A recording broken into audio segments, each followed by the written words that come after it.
When she wasn't, she would almost certainly beckon me in, say, just come on through, and I'd have to, again, explain that I couldn't do that.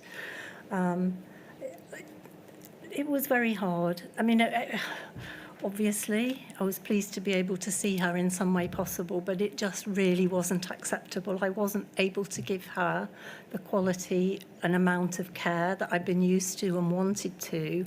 And it was always very distressing, leaving her and her going back to her room. I don't know how much. You know, there was no regulation. I have no idea. I asked questions sometimes, but again, it was that I don't want to be too pushy, because they, you know, I phoned every morning to see if there were pod or garden slots, and generally they were very good. And if there were slots, because it was a large care home, they let me in, and I thought, if I start pushing too much, they're going to stop that. So again, I held back. And throughout this period, how was your mother's health, well-being? Deteriorating, without a doubt. Yes, yeah. And certainly in terms of the visiting guidance and the different restrictions that were put in place, you explained within your statement that there was a lot of confusion, and there were often competing aspects of guidance, either from national government or the local authority, or indeed other organisations or the care home. Is that right? That's absolutely right. And again, it just added to my stress and trauma of the situation. You know, one time in particular, I remember that we were in Tier 1 as an area, which said that visits could be allowed, but our local public health deemed, apparently, they told me at the care home, that visits weren't safe to continue, and so they followed the local advice and stopped the visits. And if I can just pick up again on something that you mentioned briefly earlier in relation to, obviously you weren't able to know exactly what was going on or taking place in the care home in terms of visibility because you weren't there. But you had one concern about whether or not she was being taken to the communal areas and obtaining stimulation in that respect. How did that concern come about? It came about via one Skype call in particular, and it was a Saturday afternoon, and she was in bed, which concerned me. I didn't know if there was a problem with her health. It turns out that there wasn't, but they just hadn't got her up that day. They were kind of, I guess, staffing, we know, was often a problem, and I think they were just taking it in turns a bit with residents, that they got ready and got up. But it really worried me that for someone in her position who relied totally on others, you know, she was losing her memory, she'd lost her mobility, she'd lost her family, it seemed to her, and she was in her bed on a Saturday afternoon, mid to late afternoon, and I thought, I've no idea how often this might happen, and I didn't even know if on the days that she'd been got up, whether she'd been taken from her room in her chair to the lounge or not. So I just don't know. And again, they weren't questions that I could often ask. It depended sometimes, you know, who was with her, and when I felt I could, I'd say, is Mum going to the lounge later, or has she been to the lounge? But again, it was a bit of a lottery as to what I could say or do. And you touch upon the impact of isolation upon those with dementia and Alzheimer's within your statement. And certainly in due course, that's what we were hearing from Professor Banerjee, an expert in those matters. And of course, also the Every Story Matters record, which effectively records the same sentiments. I just want to move on, if I may, to immediately prior to your mother contracting COVID within the home. But just before I do that, just touching on an occasion when your mum needed external medical care. And how was that organised? Did you have any difficulties accessing that medical care? Not really. I think the situation that you're referring to there, that I spoke as I did when I phoned in the evenings, obviously it would go through to a member of staff, and I was told that Mum's oxygen levels were very low. And obviously I was hugely concerned about that. And I knew from an incident before lockdown where we'd had the rapid response team out that they could do that. And so I requested that they bring in the rapid response team, and they did, and they put her on oxygen. Thank you. Now I just want to turn to, as I say, later in January of 2021, when your mum contracted COVID. Mm. And you explained that she had no real symptoms of COVID and appeared asymptomatic, is that right? She did. I mean, she was by this stage on the oxygen, but she didn't appear to be struggling with her breathing. There was no coughing, nothing that suggested to me that she had COVID. It did seem asymptomatic, yes. And were you able to see your mum initially following that diagnosis? No. There came a point where you were aware that she was approaching her end of life. And at that stage, were arrangements made for you to visit? There were arrangements about probably 5, 6 or so days before her death. Her room, I think I said, was in the corner of a courtyard, a big open area, and I was told that I could go and see her through her bedroom window, through her patio doors. And so I obviously leapt on that, and I took a garden chair with me, and this was January 2021, and a hot drink and layers of clothing and my mobile phone. And I went and sat outside her patio door for as long as I could, until someone said, you should leave now, or it was dark and she wouldn't have been able to see me anyway.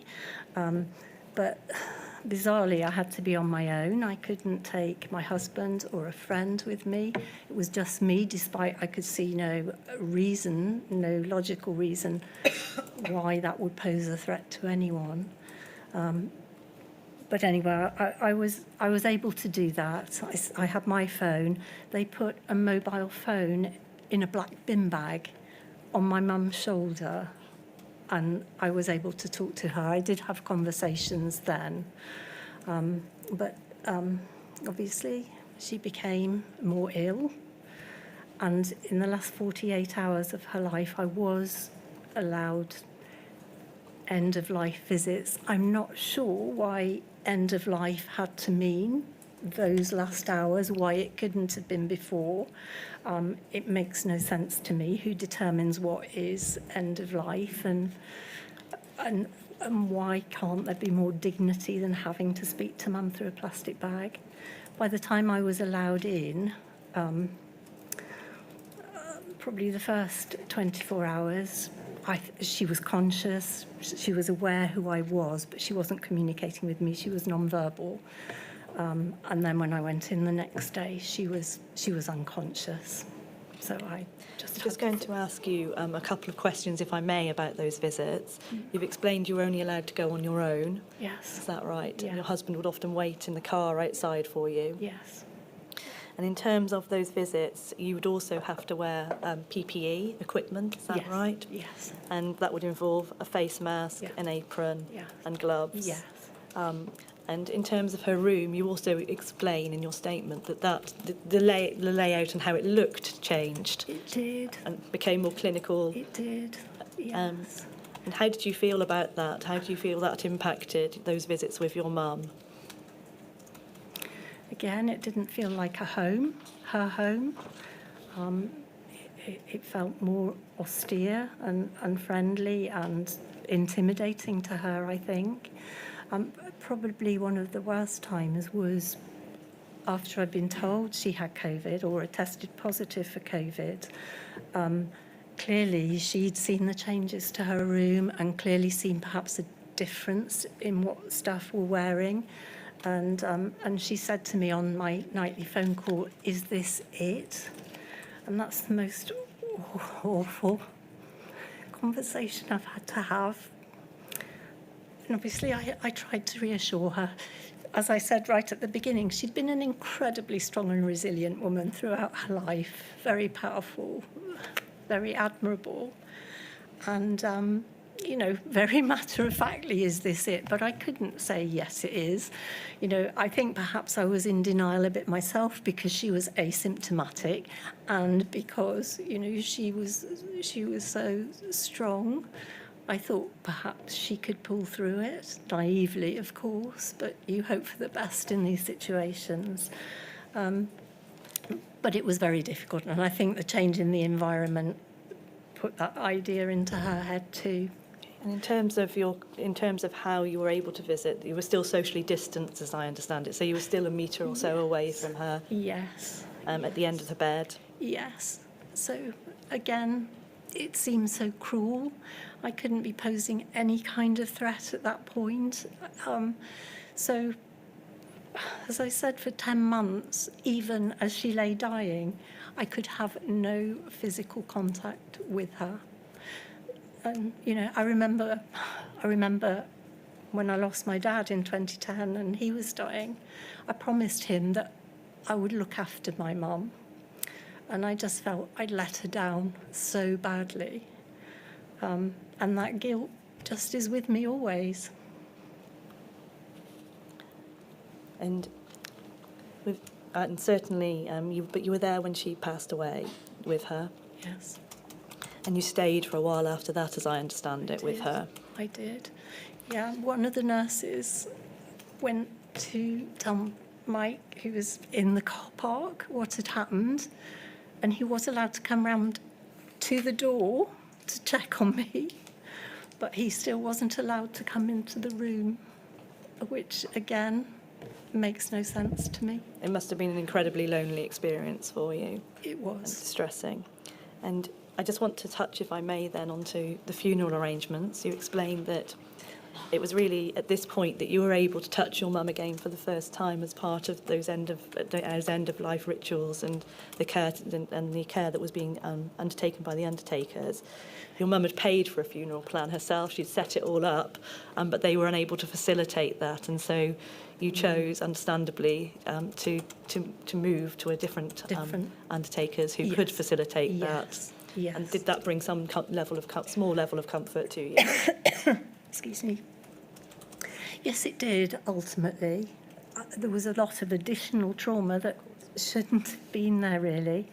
But again, I think funeral directors were following guidelines, just as care homes were following guidelines. So they were making their own decisions. There was no law to allow, people to have the comfort and humanity of being with loved ones, living or dead. But it was a huge relief to me, yes, to be able to find a provider. And the original funeral home did actually help me in finding someone who would allow me to visit. And yes, I spent as much time as I could with my mum while I could. Of course. And then, as you described then, a funeral taking place in accordance with the restrictions at the time, yes. Socially distanced and yes. Yeah. And all of those restrictions in place. If I may turn on really to one aspect of her legacy, if I may. You've been since subsequently involved in quite a significant amount of campaigning work, and that's covered within your statement in some detail, and also working with One Dementia Voice. Yes. And one aspect that you consider to be very important is about granting either a family member or a friend. Firstly, within the pandemic, it was key worker status. Yes. But more broadly, now a legal right, effectively. Absolutely. And you're a supporter of what's called Gloria's Law. Yes. Would you like to tell us just a little bit about that? I know that's important to you. It's absolutely critical to me, after my experience and witnessing my mum's deterioration through a screen. That didn't have to happen. She could have had the comfort and love of a family member, and she could have had my support continually with her health and well-being, and to have been denied that to me seems absolutely immoral, against all human rights, I believe. And so quite a shock to me. I did become, I am a campaigner. You know, I didn't choose activism, I was activated. I really, really passionately believe in Gloria's law, which is the legal right to a care supporter. And it absolutely has to be legal, because we saw what happened with guidelines. Everyone approached them differently, they changed all the time. But to give someone legal status and that peace of mind and reassurance, I think is absolutely critical for a humane society. Thank you very much for sharing your story with us. I've no further questions, my lady. You've become a very eloquent campaigner, so you may have missed your vocation, I think. Thank you very much indeed for helping the inquiry. I know it doesn't help for me to say it, but you did keep your promise, and you did look after her to the best of your ability. So I don't think I'll forget the image of you sitting outside in January, wrapped up in English winter, or British winter. I'm so sorry for what happened to you at the end, but try to remember the positives of your life together, and we shall investigate the negatives. Thank you so much, my lady. Thank you very much indeed. Thank you. As I said earlier, really, really, it shouldn't be care home managers and politicians deciding whether we can care for our loved ones. It really shouldn't. I think there'll be many people who obviously remember the awful number of deaths during the pandemic, but haven't really appreciated this particular point that you've made so eloquently. So thank you very much indeed. Thank you, my lady.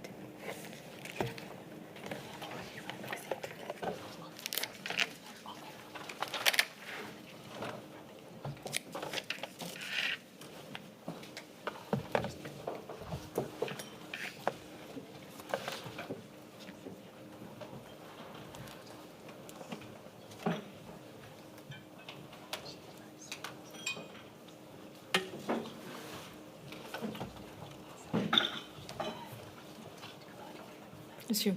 My lady, the next witness is Mrs. Judith Kilby. Repeat after me, please.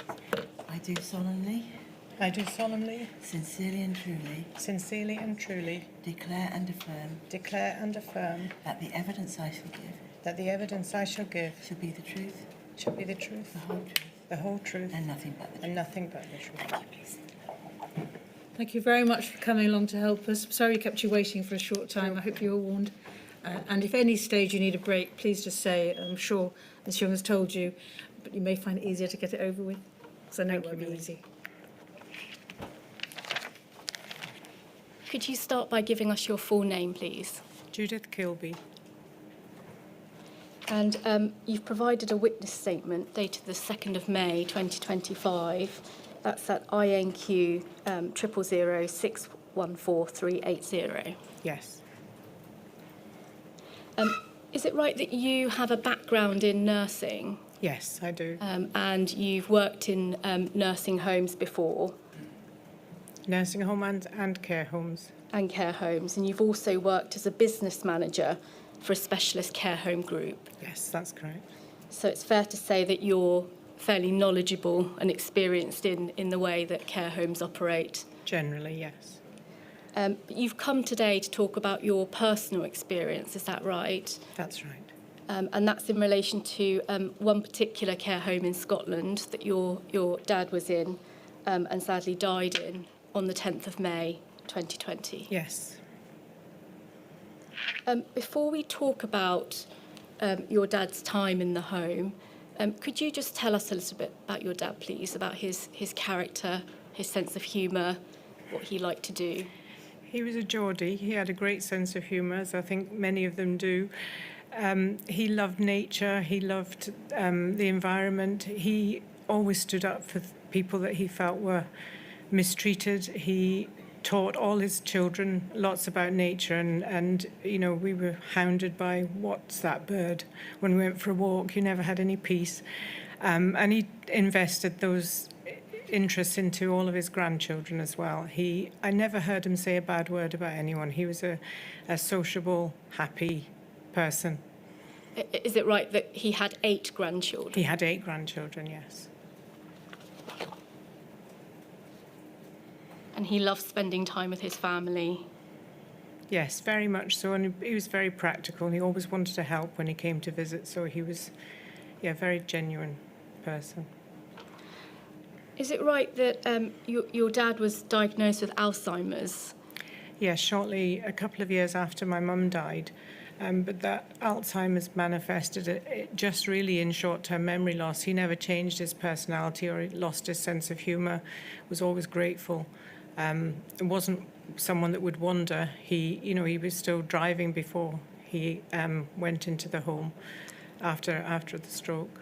When you say it really just affected his short-term memory, did he need constant reminding, for example, to take his medicine? Yes, latterly at home, we were having to ring up and remind him and plan meals for him and that kind of thing to make sure that he looked after himself. You mentioned that he was still driving. He was fairly independent, was he? He was very independent, loved getting out for drives in the countryside. And so he relied on his car because he lived in a small village and that took him to all his activities. One thing in particular that he very much enjoyed doing is going to a place called Healthy Hearts, is that right? Yes. And is that somewhere where he would go and exercise and socialise? Yes, he had a stent put in many years ago and that was part of the local health board offering, which was cardiac rehabilitation. So he went for something like 15 years, twice a week, and he would do volleyball and aerobics. And did that... Sorry to interrupt you. Sorry. And that continued up until he had that stroke. And was that very much a support for him after your mother died?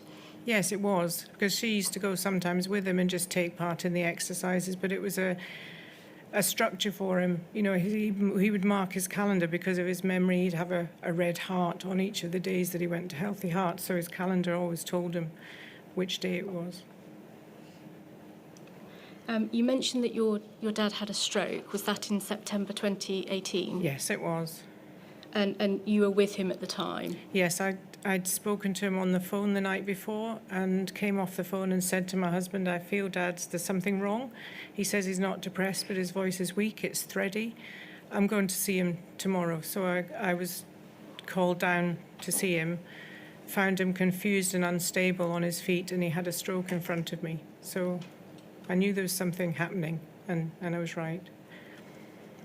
And is it right that as a result of that, he spent 3 weeks in hospital? He did, yes.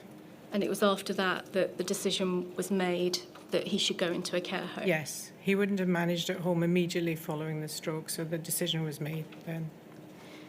Could I ask you just to slow down a tiny bit? Sorry. Please, Mrs. Kilby, Certainly. thank you. So he went into a care home in Scotland. It was a small care home, is that right? Yes. And it was based in Scotland but had a head office in England. It did, yes. Your dad made a full recovery from the stroke, didn't he? Completely.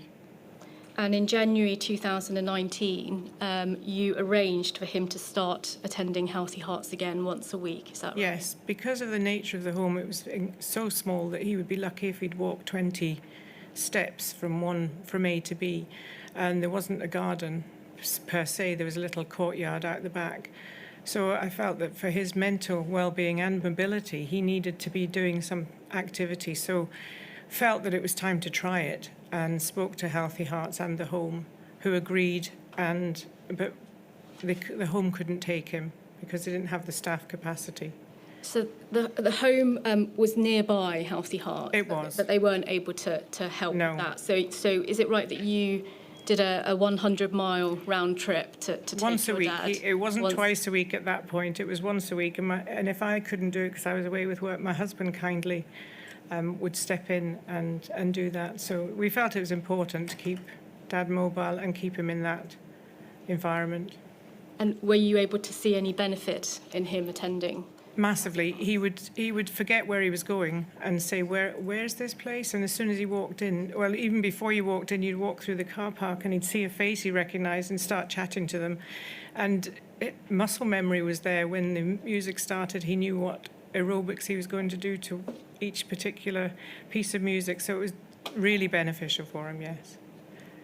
Thank you, Mrs. Kilby. Can we now move on, please, to some of the infection prevention control measures at the home? Because it's right, isn't it, that you had some serious concerns about the measures that are in place there? I didn't feel that they were really understanding or set up to do proper infection prevention and control. Okay, we're going to go through some of those concerns. It's right, isn't it, that your dad's birthday was on the 12th of March 2020, and that's the last time you were able to see him in person? Yes. And on that day, did you take him out to the countryside?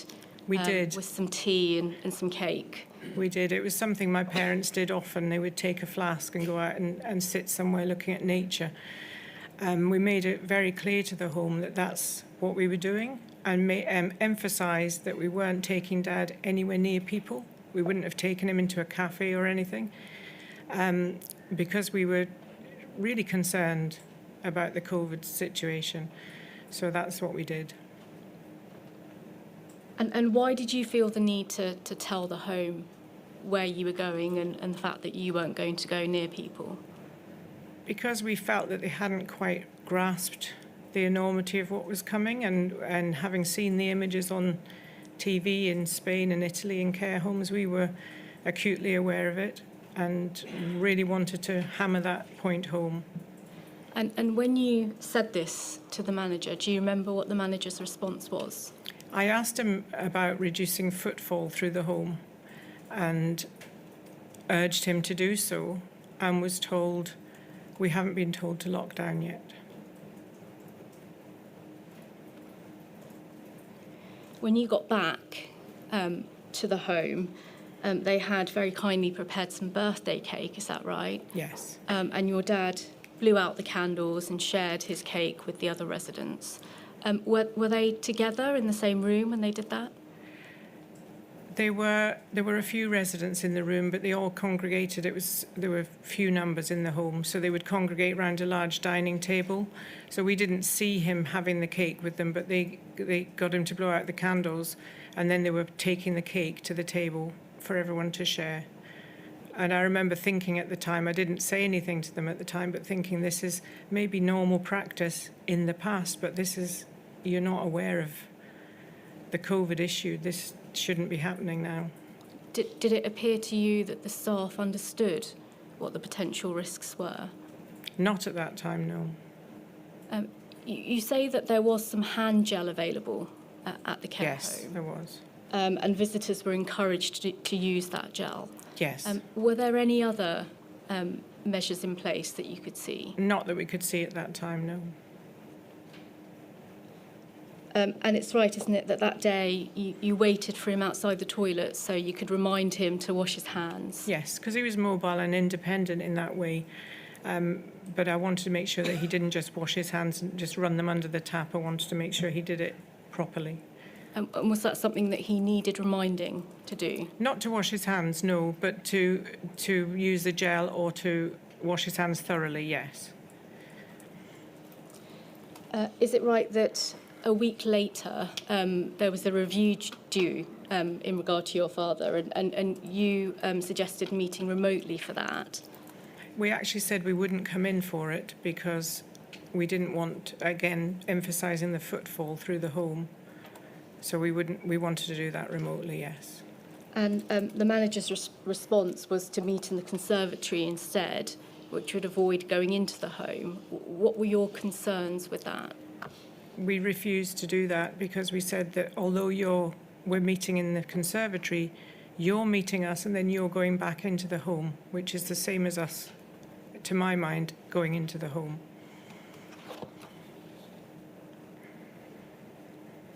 Can I ask you about the recruitment of staff, please? In April 2020, is it right that that you saw a notice from, I think you say in your statement that it was Public Health Scotland, but could it have been the local public health teams? Which statement, sorry? In your witness statement, you refer to a statement from Public Health Scotland about capacity and offering staff support if needed. Do you know if that could have been from the local public health teams rather than Public Health Scotland? It may well have been. I certainly, when I heard of the planning to bring staff in, I did find in writing something that said that to contact the local team or the team at I thought it was Public Health Scotland, who would help with staffing. And is it right that you saw an advert from the care group advertising for temporary staff? Yes, they were advertising within their own network on Instagram, advertising for temporary staff. You say that they were asking particularly for school leavers and shop assistants. Do you know why they were asking for those in particular? Presumably because they were low paid and they would be available.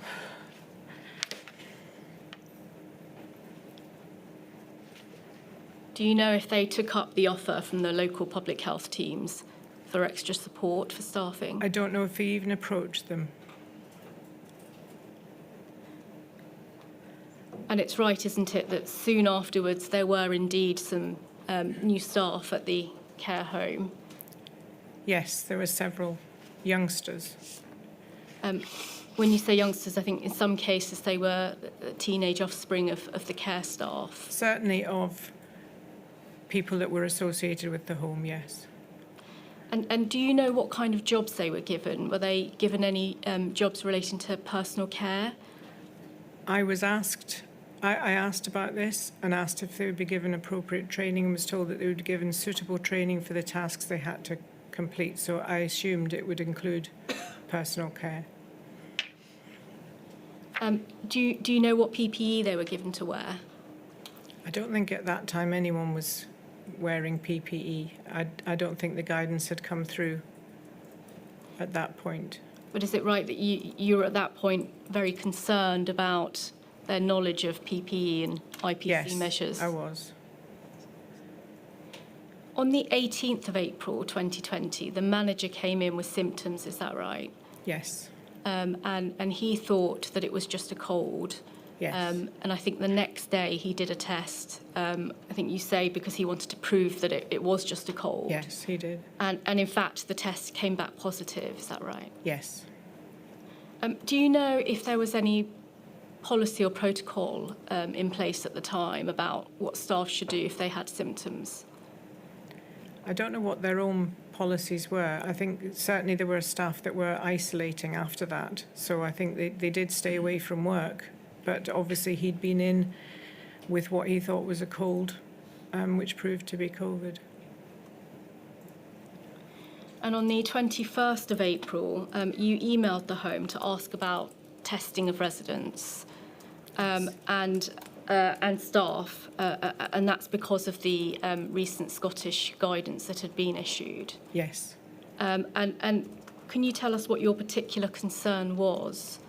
My concern was that as their head office was based in England, that they appeared to be following England-centric guidance, and I didn't think they were very aware of what the local guidance was saying, and I wanted to make sure that if there was testing available that they were aware of that, because up until that point there hadn't been testing for every resident.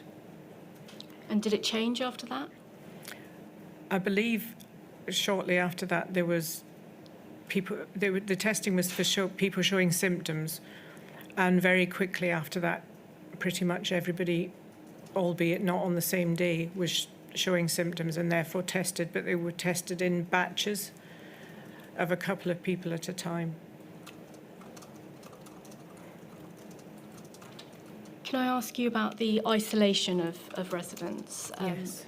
There came a time, didn't there, when your dad was isolated, and it was decided to isolate him in the lounge area, whereas all of the other residents, I think, were isolated in their rooms. Can you tell us why it was decided that your dad would be isolated in the lounge? I think because he was mobile and sociable, it was decided by the home, along with my power of attorney siblings, that isolating him in inverted commas, isolating in the lounge was the best thing for him. No attempt was made to isolate him in his room. And when you say in inverted commas isolating, is that because it was really the hub of the building where staff would go during their breaks and people would go in and out? Yes. The two sides of the building were connected by the lounge. So to get from one half of the building to the other, everyone went through the lounge. So it literally was the hub of the building. So you were concerned that your dad was at greater risk by being there. Do you remember what your manager's response was to your concerns? His response was that, don't worry, we have new guidance coming. I'll send it to you to show the PPE that we're going to be using, and to reassure me that nobody would be allowed in the lounge without a mask. And was that guidance saying that PPE should be worn for all sessional care? So that was a mask, apron and gloves that would start when entering a resident's room and end when leaving? Yes. And my concern there was that what was a session? In Dad's case, if he was being brought from his room upstairs, down the stairs, along the corridor and into the lounge, where did the session start and end? And where did the PPE changing start and end? Do you know if the care home had sufficient PPE to follow that guidance? I believe they did, and I know that in the early part of the pandemic, before lockdown, the manager actually travelled to middle of England to get extra PPE from their head office as well. So I think it was available in Scotland, and they sourced their own. And did your dad have any hand washing facilities in the lounge area? No. And your concern, is it right, was that he would then be touching door handles and things like that staff and other people would be using? Yes, because he would take himself to the toilet and touch things on the way, and if he wasn't escorted to do that, how did anyone know that those things were clean? Is it right that the day that the guidance came out, your dad and several other residents started displaying symptoms? Yes. And your dad's test came back positive on the 25th of April 2020? It did, yes. Along with 4 other residents? Yes.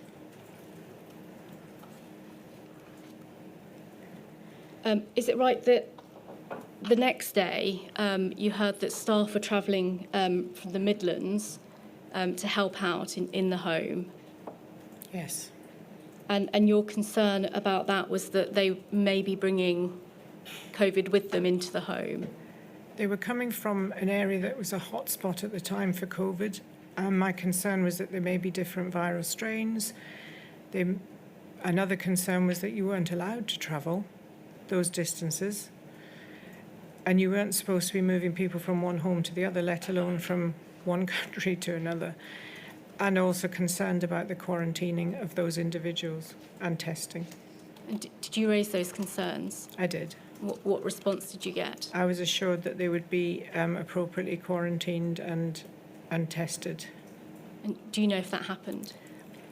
I don't know for certain, but they were in the home within a couple of days, so I doubt very much that happened. And in terms of their uniforms, is it right that rather than wearing scrubs or uniforms that could be put through a hot wash, they were wearing T-shirts, but otherwise just their own clothes? Yes, that applied to all staff. I think the guidance came out about bagging of uniforms and washing them on the premises in a hot wash. But they literally, the home issued T-shirts, and in some photographs they came down to people's elbows. So, and they wore their own trousers or whatever as well. On the 27th of April, you called the home and your dad was COVID positive at this point, is that right? Yes. And you were told by a staff member that your dad had a lovely time playing in the lounge with balloons with some of the staff, is that right? Yes. And why did that cause you concern? Well, obviously I wasn't there and I wasn't able to see, but the idea of a COVID sick person playing balloons in a lounge didn't seem to make any sense to me on any level. I mean, they may have blown them up with a machine, I don't know, but it didn't make any sense to me. And I was also concerned that if there were sufficient staff to play balloons in the lounge, why were those staff not being utilised to help isolate my father in his room, which could easily have been done as there was an office next door. And it's right, isn't it, that in the following days you also saw some photographs of your dad and staff members standing fairly close to him. Were they wearing PPE? No, we were sent a photograph from a relative who went and visited through the window, and it showed the staff member standing less than 2 feet from Dad in a long-sleeved shirt buttoned at the wrist, no apron, no mask, no gloves. And is it right that you found out afterwards that staff member in fact had a cough when he was looking after your When I dad? spoke to him after Dad died, he said, well, actually, today's the first day that I haven't had a cough. Your dad became a bit unsteady on his feet, is that right? He did, yes. And started having to be accompanied to the toilet. They volunteered that they were now accompanying him to the toilet because he was unsteady, and that just screamed to me, why weren't you doing that in the first place to make sure of the hygiene and the infection control?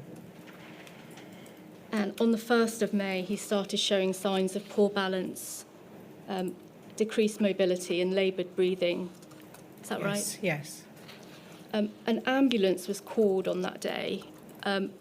Did they say that they were not minded to take him to hospital? Yes, they did. It was suggested that he have a sample taken to see if he had an infection, a urine tract infection. Yes. In fact, he had some antibiotics and he got a little bit better. Is that right? That's right. And is it right that he was moved, or on the 30th of April, the suggestion was made to move him into a room downstairs, but your concerns about that was that room had been previously lived in by a resident who had died of COVID? Yes. And who was going to be carrying out the cleaning of that room? The staff in the care home did the cleaning also, so they didn't have a cleaner. I was concerned that if they moved Dad to that room, everything would have to be cleaned as per the guidance, which would have involved long floor-to-ceiling curtains being cleaned thoroughly and furniture cleaned. I didn't see how that was going to be done in the COVID circumstances. So the cleaning was going to be done by the staff, and is it right that day 4 staff tested positive for COVID? Yes. Along with some further residents, I think 8 out of 9. Yes.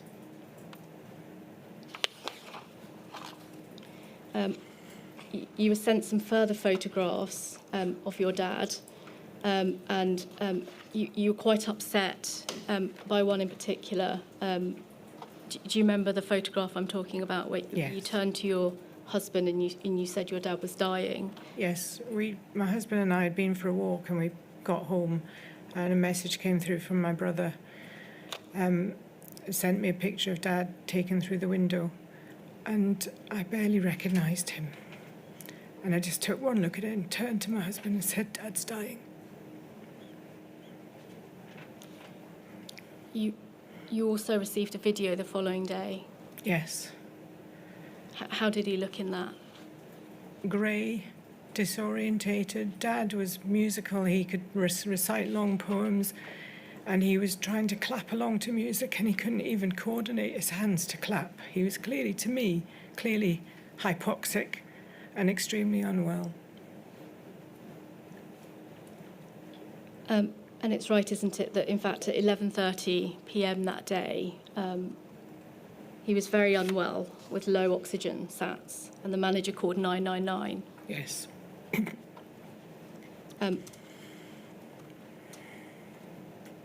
They told him to call 111. They did. Sorry, not. Yes. And do you remember what the doctor said? The doctor said, we don't take COVID positive residents to hospital. Order the end of life pack. And did it appear to you at the time that your dad was in need of an end of life pack? It appeared to me at the time that Dad needed oxygen and support. And I knew that he needed help if he was going to recover. Is it right that you yourself called 111? I did. I think in the end it was possibly 2 a.m. before I managed to speak to somebody. But I'd read in the press for a statement from the local medical director a week earlier saying that there was absolutely no barrier to care home residents with COVID going into hospital, and that they were sitting at 55% occupancy, and there was absolutely no reason why they wouldn't be admitted. So I knew that was the case, and what I did was challenge why that statement was made, because that wasn't Scottish Government guidance and it wasn't local guidance. And the doctor on 111 was extremely aggressive and said to me, so you want me to admit your father now? And I said, no, I want my dad to be given the treatment that he needs when he needs it. And he reluctantly then agreed to send the COVID team in the following day. And is it right that when the COVID team came to the home and the consultant saw your dad, he agreed that your dad was not at the end of his life? Yes, it was a she. A she, sorry. I made sure that I spoke with her. She said, your dad is certainly not end of life. His chest is clear, but he needs rest. So we'll set some parameters. It was a long conversation about, which I referred to as the tipping point. How do we get intervention for Dad before he passes that tipping point where it's not going to be helpful? And that's why she set up the parameters that she did. And was it agreed that if his oxygen saturation fell below 92%, the COVID team should be called? However, if they fell below 88%, that should trigger a 999 call? Yes. And your dad should be taken to hospital if needed? She said that his chest was clear, but he was exhausted and needed rest. Is that right? And reassured you that there was no blanket policy of not admitting care residents? Yes, she did.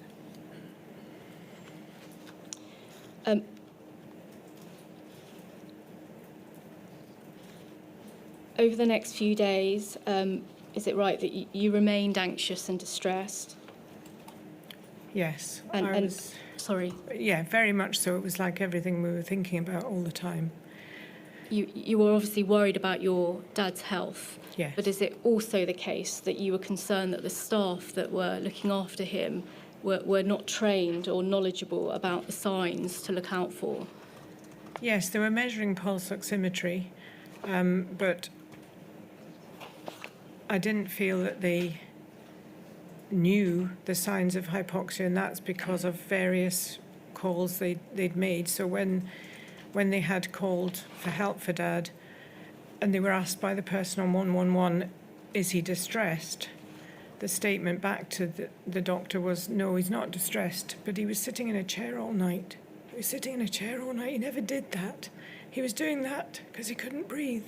But they didn't understand that what respiratory distress looked like. He wasn't aggressive or distressed, therefore he wasn't distressed. They couldn't report properly to the medical staff.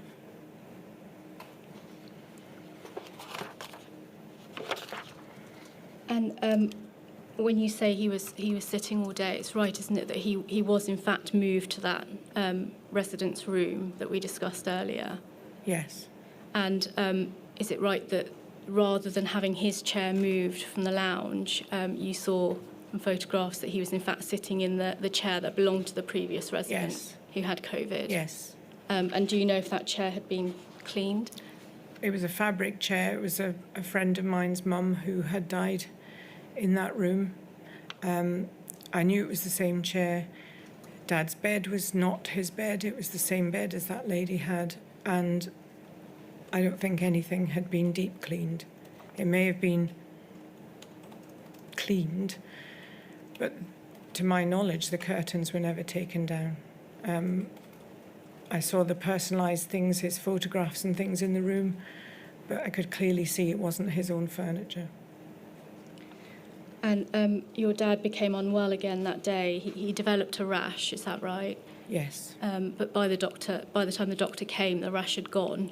yes, And the doctor said not to call again unless his oxygen sats dropped below 75%, Yes. sustained period. yes. That was inconsistent with what you had been told It was previously. inconsistent with what I'd been told, and I believe it was inconsistent with life. And in fact, the night before your dad died, he had sats of 85% and had been grunting all night, is that right? Yes, Is it right that you were told in the afternoon that your dad was nearing death? yes, I was told in the morning that he was grunting all night, which rang alarm bells for me. And then got a call later to say, your dad is end of life. It could be days, it could be hours, or it could be days. And we jumped in the car immediately. You live 90 minutes away Yes. from the home. Did you get there in time No, to see your dad? we pulled over about 3 miles away because I got a phone call. And we didn't get there in time, no.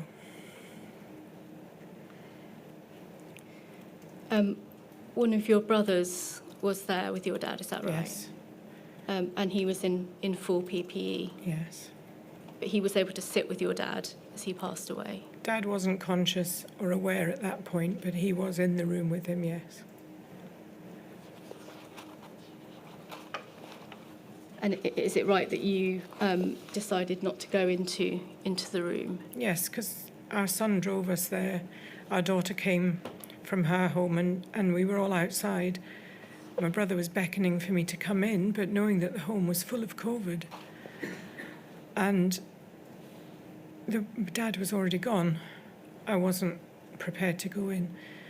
But my brother had signalled to me that he said, come in, I'm keeping him warm for you. He had wrapped a blanket around him to keep him warm for me getting there.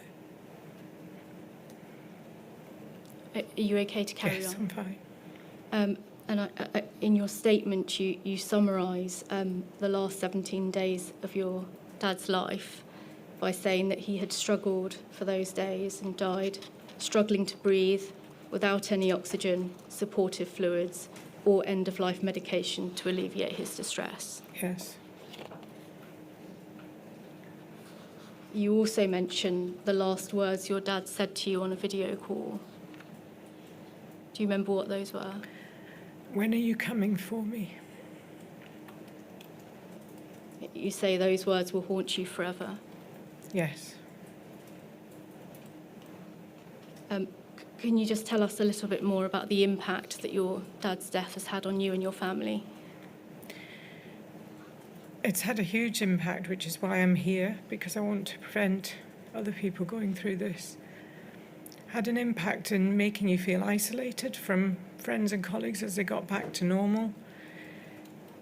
It made my daughter suffer from real health anxiety and very, very anxious about both of us as her parents because of seeing the loss of her granddad, to the point that we didn't hug one another until we were all vaccinated. So, and, you know, we've lived with it. We're very aware of COVID, and there's still anxiety when we go into crowded places, but we're all doing fine now and back to normal. but it has had a lasting impact on all of us.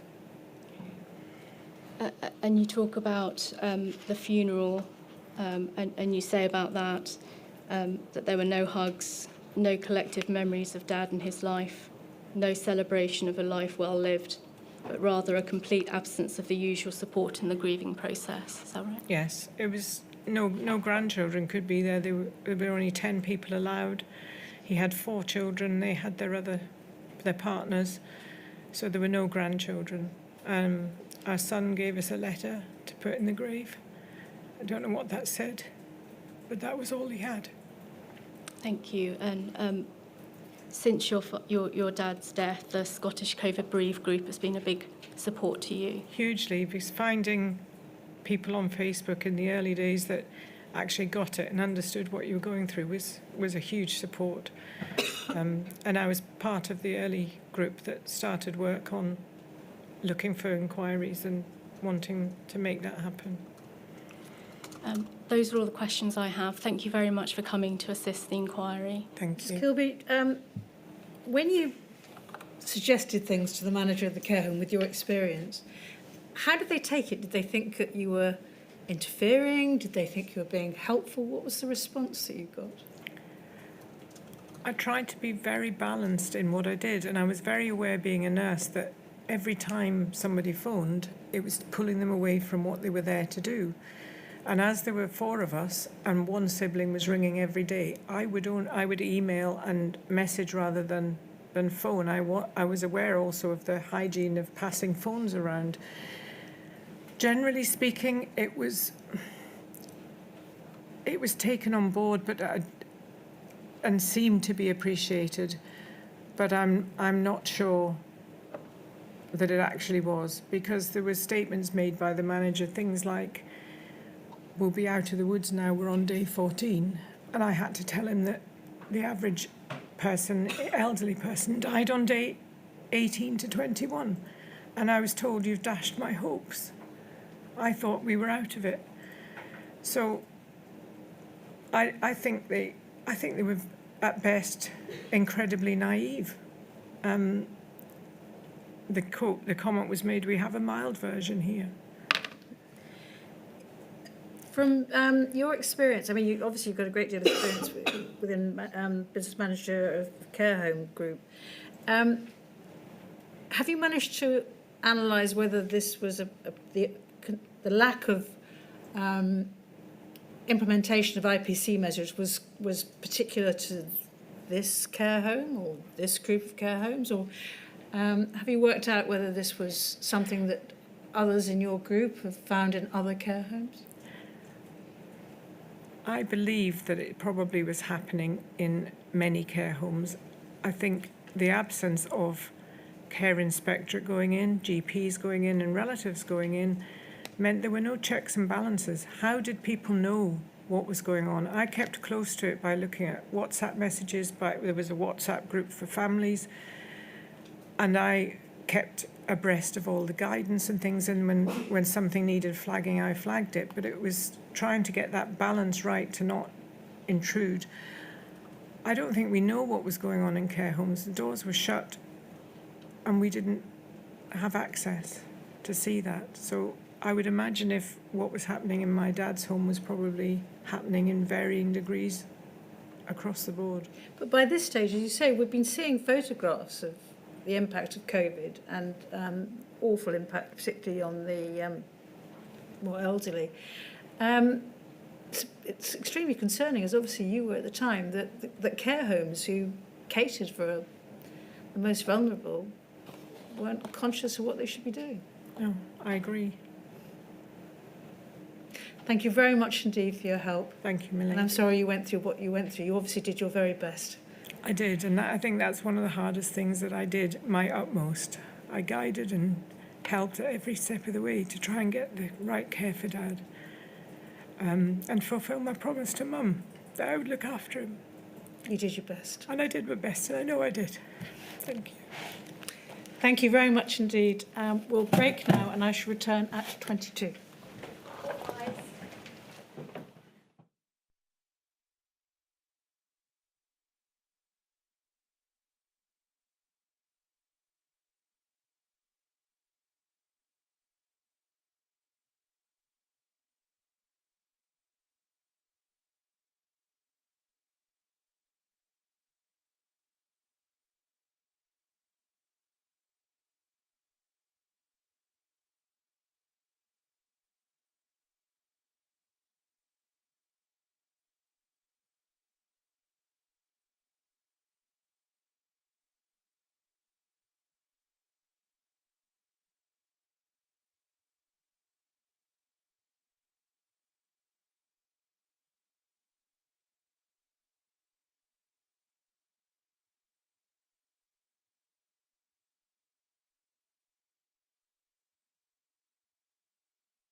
Young. Thank you, my lady. The next witness is Agnes McCusker. Your right hand, repeat after me, please. I swear by Almighty God I swear by Almighty God that the evidence I shall give that the evidence I shall give shall be the truth, shall be the truth, the whole truth, the whole truth, and nothing but the truth. and nothing but the truth. Thank you. Please take a seat. I don't know how long you've been at the hearing. I hope we haven't kept you waiting too long and that you've been looked after while you've been here. No, Lady Hallett, I was very glad to have been here, to have watched the previous two participants, and I feel it has helped. Good. And you heard what I've said to them, obviously. If you need a break, please just say, but you may find it easier if we Yeah. try and plough on. But it's up to you, all right? Okay, thank you. Can you start by giving us your full name, please? Yes, my full name is Agnes McCusker. Thank you. You're quite softly spoken. Could I ask you just to try and keep your voice up, please? Okay, thank you. It's very important that your evidence is heard. If it helps, you can try and bring the microphone closer to you. Okay. And this one? Thank you. Okay. Thank you very much for coming today. You've come to tell us the story about your mother, is that right? That's correct. Who died in a care home in Northern Ireland Yes, on the 12th of April 2020. yes. Was she about 94 years old at the time? She was 94 when she went into the nursing home. She would have been coming close to her 96th birthday. And she'd been living in the care home for about 2 years. Yes, that's correct. Prior to that, did she live with your brother? She did. She lived at home. She lived at home with my brother she had never been in or out of hospital, so she'd lived with him. And various members of the family would call with her, yeah. And was she very active and mobile? Yes, well, all of her life she was. In recent years, she wasn't as active, but was able to do her housework, was able to make herself and my brother some lunch, dinner, tea for anyone who called, did all her own cleaning, washing. I could have gone out on many's a day and found her taking all the ornaments off some unit and cleaning them all. So she always kept herself busy. She never sat down until it was, near time at night to go to bed. And is it right that the reason she ended up going into a home is that she had a fall? Yes. And then she struggled to get a care package in place? She got a fall and had to go to the local hospital where it was diagnosed that she had a fracture of her pelvic bone. And although they said they couldn't do a lot for it, they would keep her in for a week under observation. And they changed her medication, took her off quite a few medications that they said she never needed to be on. And they then said when she was getting home, she would need the help of 2 people to help her initially. And she was visited then by the physiotherapist and the occupational therapist. And a social worker then became involved with us in terms of trying to get her a care package. She lived in a rural country area, and the care package at either side of her only stopped in the towns closest to them, and my mother lived in the middle. So they tried for weeks to get a care package, and as time went on, we then had to make a decision with the nursing home if my mother was going to stay there, because the time had run out, in their words, for them to find a care package, and the home wanted to know if she was staying or if she was going home to her own house. And did she suffer another fall against the radiator? She suffered 2 more falls. One was on her 94th birthday. We went to the nursing home with a birthday cake, and all her family turned up to find that she was sitting at the front door in a wheelchair waiting to be taken to hospital for an x-ray. So she was taken for an x-ray and thankfully hadn't broken anything, and then subsequently returned back to the nursing home again, where she was placed in nursing care.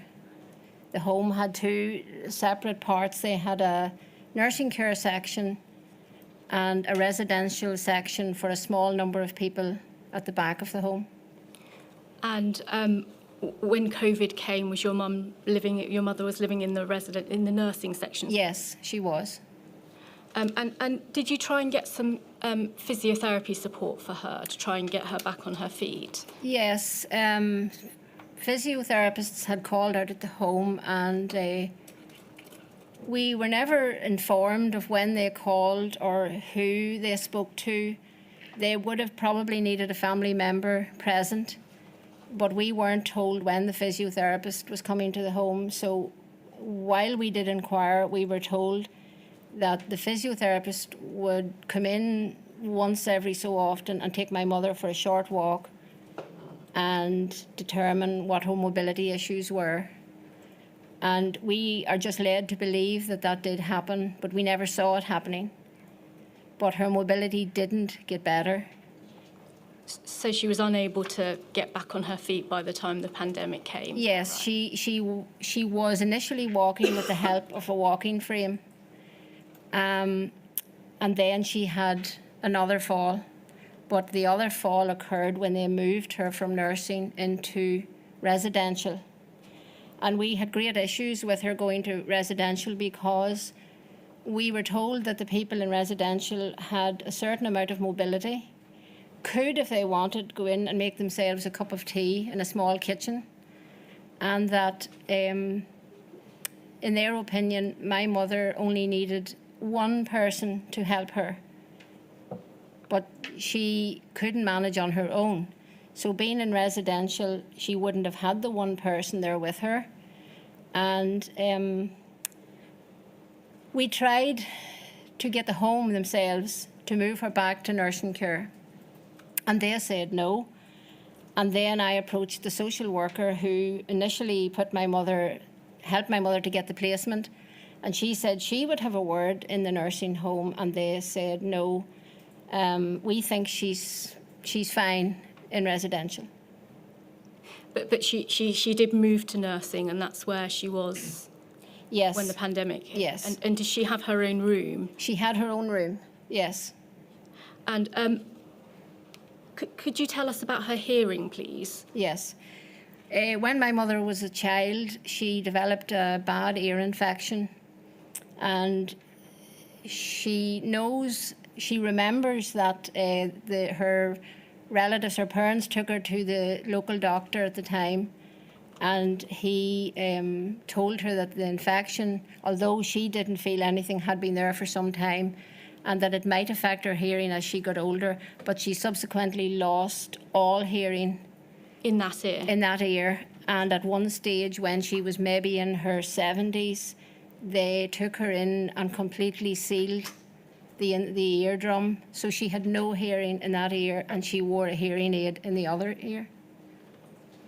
And is it right that she was very good at lip reading, although Excellent. her hearing wasn't very good? Yes, yes. She relied on that to understand? She did quite a bit of the time. She relied on looking face to face at us. And just continuing with her health generally, she was never diagnosed with dementia, but is it right that you suspected that she might have mild dementia? Yes, we suspected that she had what I suppose we would have termed older age, possibly forgetfulness, but it wasn't noticeable when her own immediate family came in to see her. She noticed everything about us. She recognised things. She knew the grandchildren when they came in. She may not have remembered who was in 3 or 4 days before it, but she was alert and, knew what she was eating. She knew things that were going on a day-to-day basis, and she recognised the staff. So she knew the staff. She recognised her children, and is it right that she had 7. You've got Yes, 7 children and 13 grandchildren. that's right. And although she did have some memory issues, when the children, the grandchildren came to visit her, she Yes. recognised them. Yes. And she was able to remember who'd been to see her that day. Yes. Noticed small changes like haircuts and things. Yes, small changes like haircuts, if you had something that you hadn't seen before, a new outfit, something like that. She and she loved, she loved to get the newspaper brought in, and she would read that in between visits of the daytime and the evening. And when you were in the next visit, she would tell you something that, she had read out of the paper. So although at an advanced age, she was fairly with it. And in the 2 years that she was in the care home before the pandemic hit, is it right that her many grandchildren and children visited her on a daily basis? Possibly not on a daily basis, because most of them worked during the day. The ones who were available just dropped in and out. It was open visiting, so they didn't have to wait to visiting hours. They dropped in and out for 10 minutes, went around to see her, either in the sitting room or in her bedroom, and all seemed happy with her. She would tell us who was in, and they were just delighted to see her. Did your mother enjoy those visits? She did. She did. Your mother was quite a quiet person, is that right? That's right. Was she able to ask staff for things that she needed? She was certainly able, but she possibly came from a generation where you don't bother people if they're very busy. The nursing staff have lots to do in here, and unless this is something really important, she wouldn't have asked for help. Whereas when her children came to visit, you or your siblings would ask Yes. the nursing staff for things on behalf of your mother. Yes. And is it right that she wasn't the best at eating? Yeah, In particular, I think they served rice quite a lot at the care Yes. home, which your mother wasn't greatly fond of. No. And so is it right that you and your siblings would bring cooked food for your mum that you knew that she liked? Yes, not so much in terms of meals cooked, because I probably thought that wouldn't have been allowed. Things like yogurt, custard, things that we knew would boost either her lack of eating during the day, drinks, maybe a scone. Instead of her having the rice at night, which she didn't like, it was made quite in advance and it wasn't very appetizing. We would bring her in. We also brought in tea. She didn't like the tea because she told the staff initially when she went there she didn't like a lot of milk in her tea, but they would continue to pour in half a cup of milk and then top it up with tea. So she would leave it sitting and wouldn't drink it. So we brought in the tea bags and made the tea in the home and brought it down to her, and she absolutely took it. But that only happened when her own family came in. And was she fond of tea that you brought in? Yes, she was. The home that your mother was in closed down fairly early, is that right? When the pandemic hit in March, Yes. you were informed that there would be no visits and the home was closed. It closed on the 18th of March, and I was informed by a phone call. And on that particular day, my brother, who lived with my mother, was on his way to the home. He went every day, and he would always stop at the local shop and go in and get her, fresh, chilled drinks, yogurts, maybe biscuits, the usual things, and bananas, things that he knew that if she didn't eat the tea, he obviously wasn't giving them to her before she had her meals. He was waiting to see had she eaten during the day, and then he would give her. And the home rang me while I was collecting grandchildren at our local school, And I said, but my brother's actually on his way and he will be there any moment. And they said, no, you have to phone him and tell him that he can't come in. Now, this was minutes after the home officially closed to the public.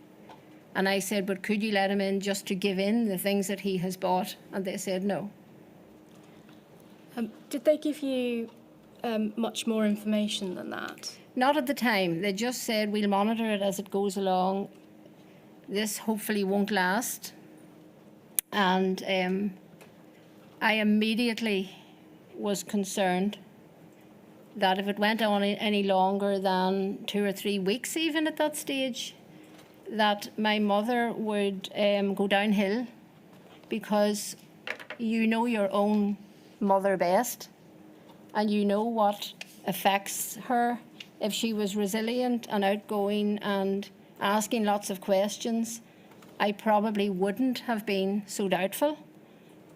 But knowing her personality and knowing that she wasn't a big eater, my fear was that without seeing a family member, any family member or even just one, that she would deteriorate. Was that a conversation you had with the home? Well, I didn't for the first week or so, because at this stage we all very blindly thought that we would get back in. We thought as time goes on, surely someone will get in, because I'd never heard of a situation where a relative couldn't visit someone ongoing and no word of when they would change things. And initially they didn't say anything about when they thought it would change, but we didn't hear anything for weeks. We just rang the home. The home was closed for a while. Did you get much information from the home as to how your mother was doing? No. We didn't get any information unless we rang different family members. So instead of us all ringing and asking the same questions, myself and my brother, who did live with my mother at home, were the usual two that rang. And then we would ring each other and see, that. So they basically said, your mother's fine, she's sitting in her room, or she's, and at one stage I asked, is she eating? And the nurse, her reply was, well, your mother's not a big eater anyway. And I said, yes, but with us coming in, we have helped her to nourish her with healthy foods, not bringing her in junk or things like that, but bringing her in healthy foods. And without us getting into the home, we're concerned. Did they suggest that you could bring some food in for her? No. If you and your siblings weren't ringing the home, were you getting any information from them? No. Did you get any policy documents or We got no policy documents. any explanation as to what was going on? No, absolute none, nothing in writing and nothing by phone. Did you feel like you really understood how your mother was doing? No, I spent every day wondering how she was doing, because the same response was given. Should I phone during the day or should I phone at night? Which of these cases am I going to get more information? And it was virtually the same, regardless of whether it was during the day. The staff would change over at 8 o'clock, and the night staff would say, well, I'm only in, so I can't really tell you an awful lot. But surely there's a passing on of information from the daytime staff to the nighttime staff. And no, we weren't given any information. And is it right that the home had changed hands Yes. during this time? And so you presume that there was also a change of staff, but were you told about this and who new staff were? No, we weren't told that there was a change of hands. I received a letter. Probably on behalf of the rest of the family, and I actually have the letter here, the letter changed from Four Seasons Healthcare. Sorry. The letter, the home changed hands, and we weren't told by the home. I got a letter to state this, and that they had said in the letter that due to COVID restrictions, visitors would not be allowed into the home, with the exceptions of end-of-life care. And I think you say in your statement also that with the change and with COVID happening, you noticed that there were more agency and bank staff. Is that right?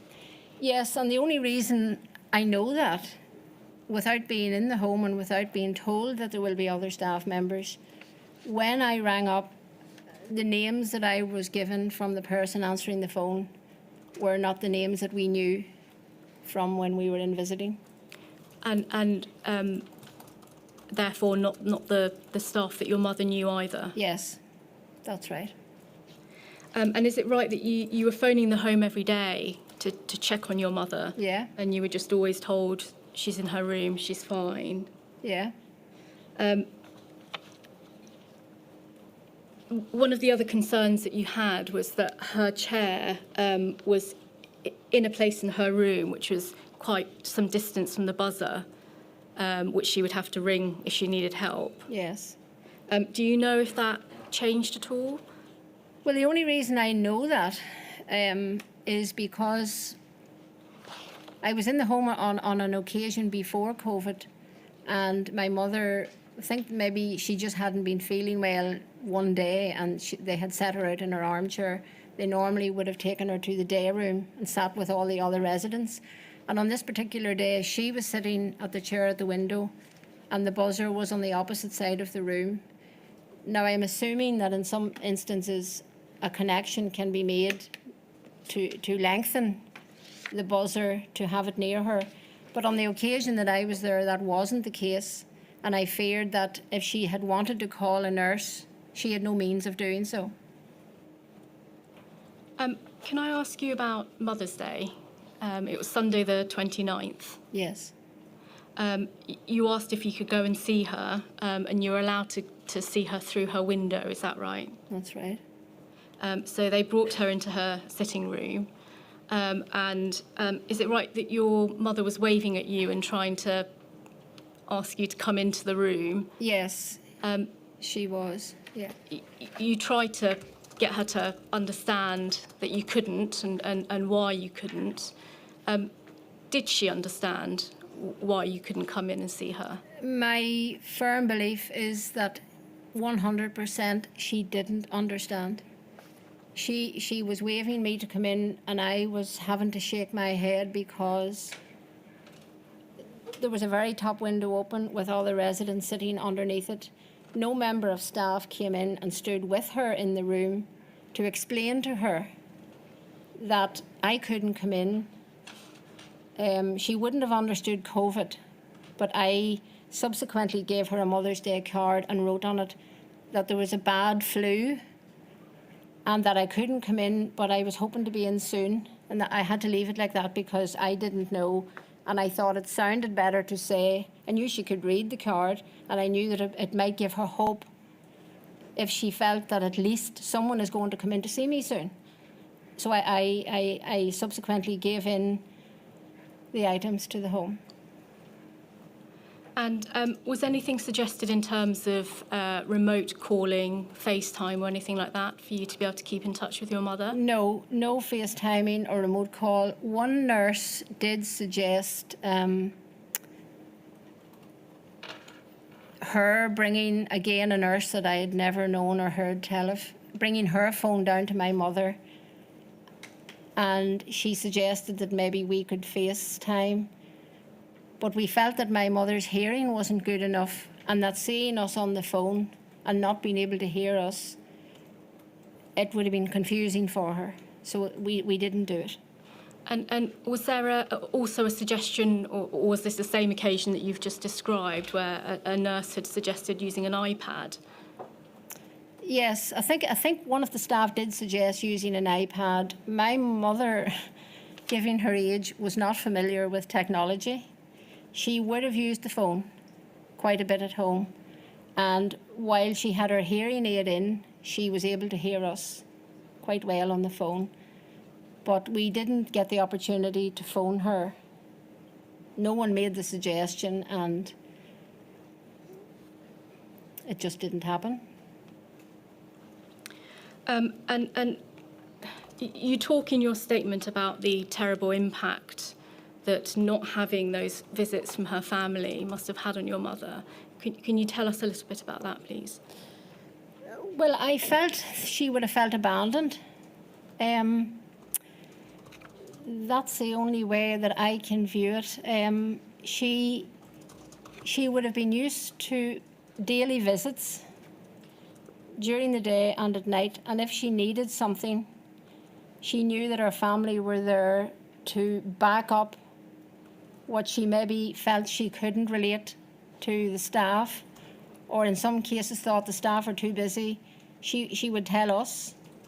On a couple of occasions, her hearing aid broke down, and my brother took it off, had it fixed, brought it straight back. She would have done without the hearing aid, maybe rather than ask someone in the home, can you fix this for me, or can you send this off? Without seeing familiar faces like ourselves, she didn't sit generally in large group sittings. She went up to bed every day during the day for an hour, got up again, and then the staff would put her back to bed at night for us coming in. So we were able to sit in her room one-to-one. She was a private person who probably didn't like to speak in front of lots of other people in the room. So we had one-to-one with her. We sat beside her bed and just chatted away for any length of time. There was no cut-off time to go home, apart from obviously not overstaying past 9 o'clock. And I felt that when I phoned, first of all, and inquired about her, they said, your mother's in her room. I felt, is she in her room every day sitting? After a while, she's bound to have had an impact on not seeing familiar faces and faces of her family.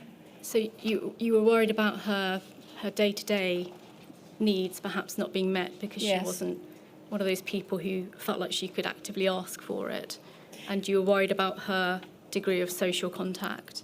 Yes, she would have asked the nurse who would have been in, maybe working with her in the room. She would have told her if she'd had pain, but she wouldn't have actively sought them in the home unless they were near her. Yes. There was an occasion at the start of April where you spoke to the home and you were told that your mother had a cough, and you offered to go to the pharmacy and get the prescription and bring it to the home. Is Yes, that right? Yes, that's right. And when you turned up at the home, you were in full PPE. Was the nurse who took the items from you in full PPE? No, the nurse came to the door, and she was one of the nurses who had been there she'd been there certainly from when my mother went there. She came to the door and opened it, and her first words were, you can't come in. And I said, no, I know that. And I gave her the medicine, and she was wearing her uniform. She wasn't wearing a mask, and she had an apron, plastic apron. You say that looking back, there was a lady in the care home who had dementia, and you think that perhaps your mother got COVID from her. Is it right that this lady with dementia, she would walk in and out of rooms, be wandering corridors? Yes. And your view was that the staff weren't effectively able to isolate her? It seemed like they couldn't isolate her because she was constantly walking around. And my mother was a little bit afraid, maybe is the right word. And so I spoke to one of the staff at supper time one night and expressed that my mother was a little bit concerned. The lady wasn't doing any harm, I have to add, but she was wandering in and out. And the person I spoke to said, well, you know she has dementia, there's nothing we can do about it. And that was that. And is it right that that lady passed away a week or two after your mother did? Yes.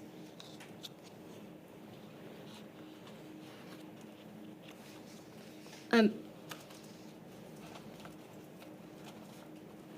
the 7th of April 2020, the home rang to say that they suspected that your mother may have COVID. Is that right? Yes, they rang to say that my mother felt clammy and had a little bit of a cough.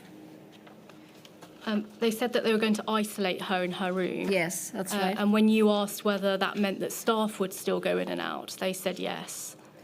Yes, they said the staff would go in and out, but they wouldn't be fully gowned. So they said they'd be wearing aprons and gloves, is that right? But not be fully covered up in PPE? Yes. Did they give you an explanation as to why they weren't going to be wearing full PPE?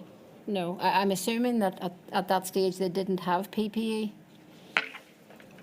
And then a day or two later, they confirmed that your mother did in fact have COVID.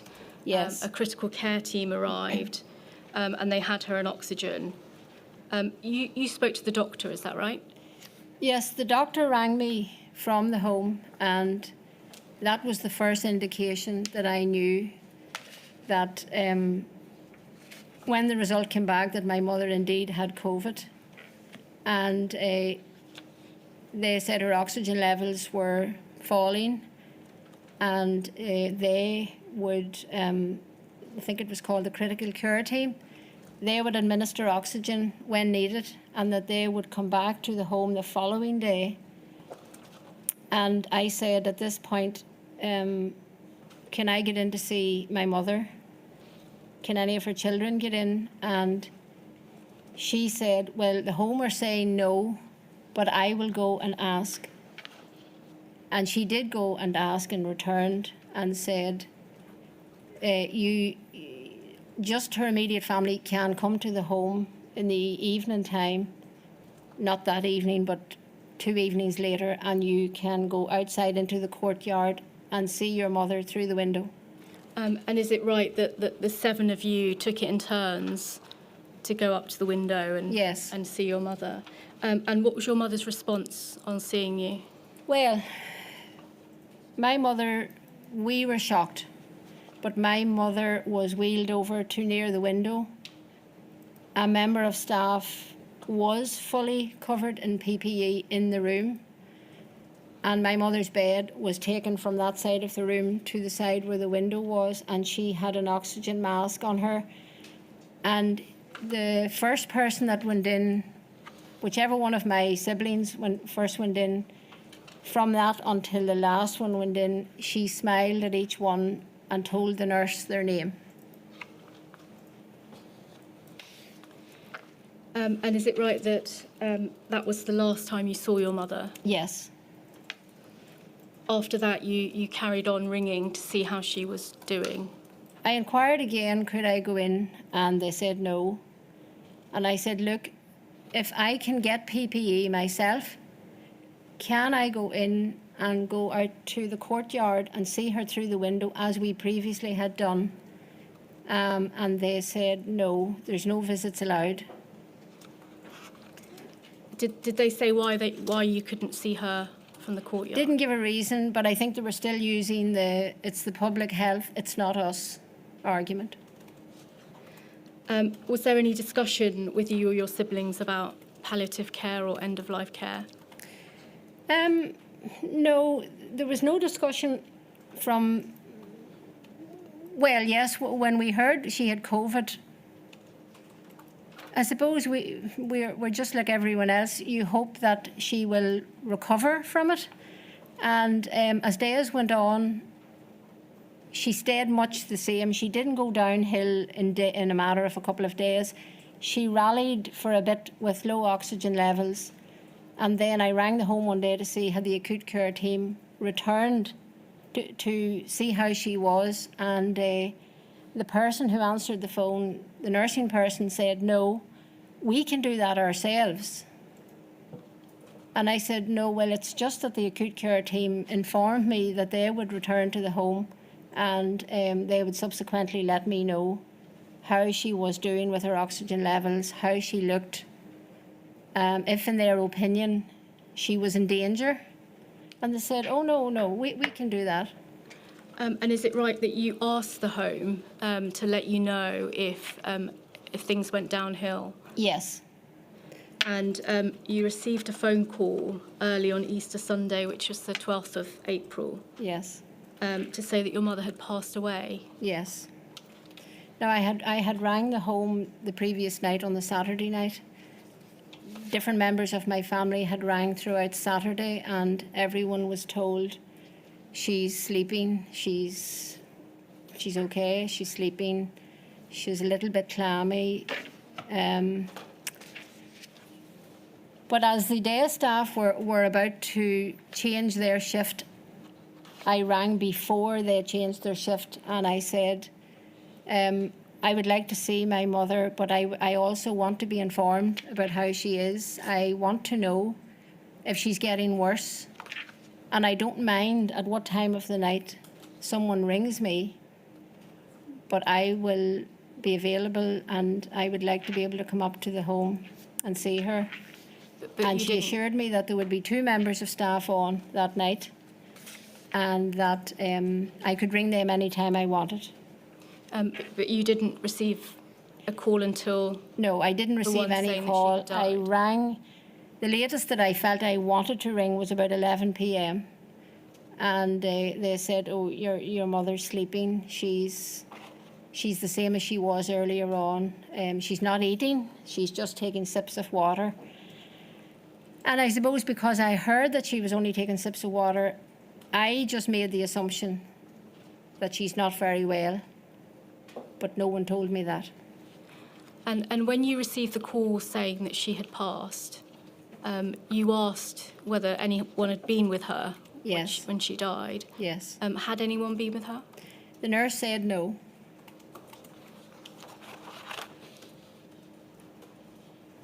You asked if you could bring some clothes in for your Yes. mother after that. Were you able to do so? No, we were told we weren't allowed to bring in any clothes and that we weren't able to come up to the home at any time of the day, and that they wouldn't be doing anything until the doctor had confirmed the death. So we just then subsequently contacted the funeral director. And you give a very vivid description in your statement of going to the home, not really understanding what was going on, Yep. not being given any information, and then the undertaker coming, spending some time in the home and then taking your mother away, leaving all of you just standing there.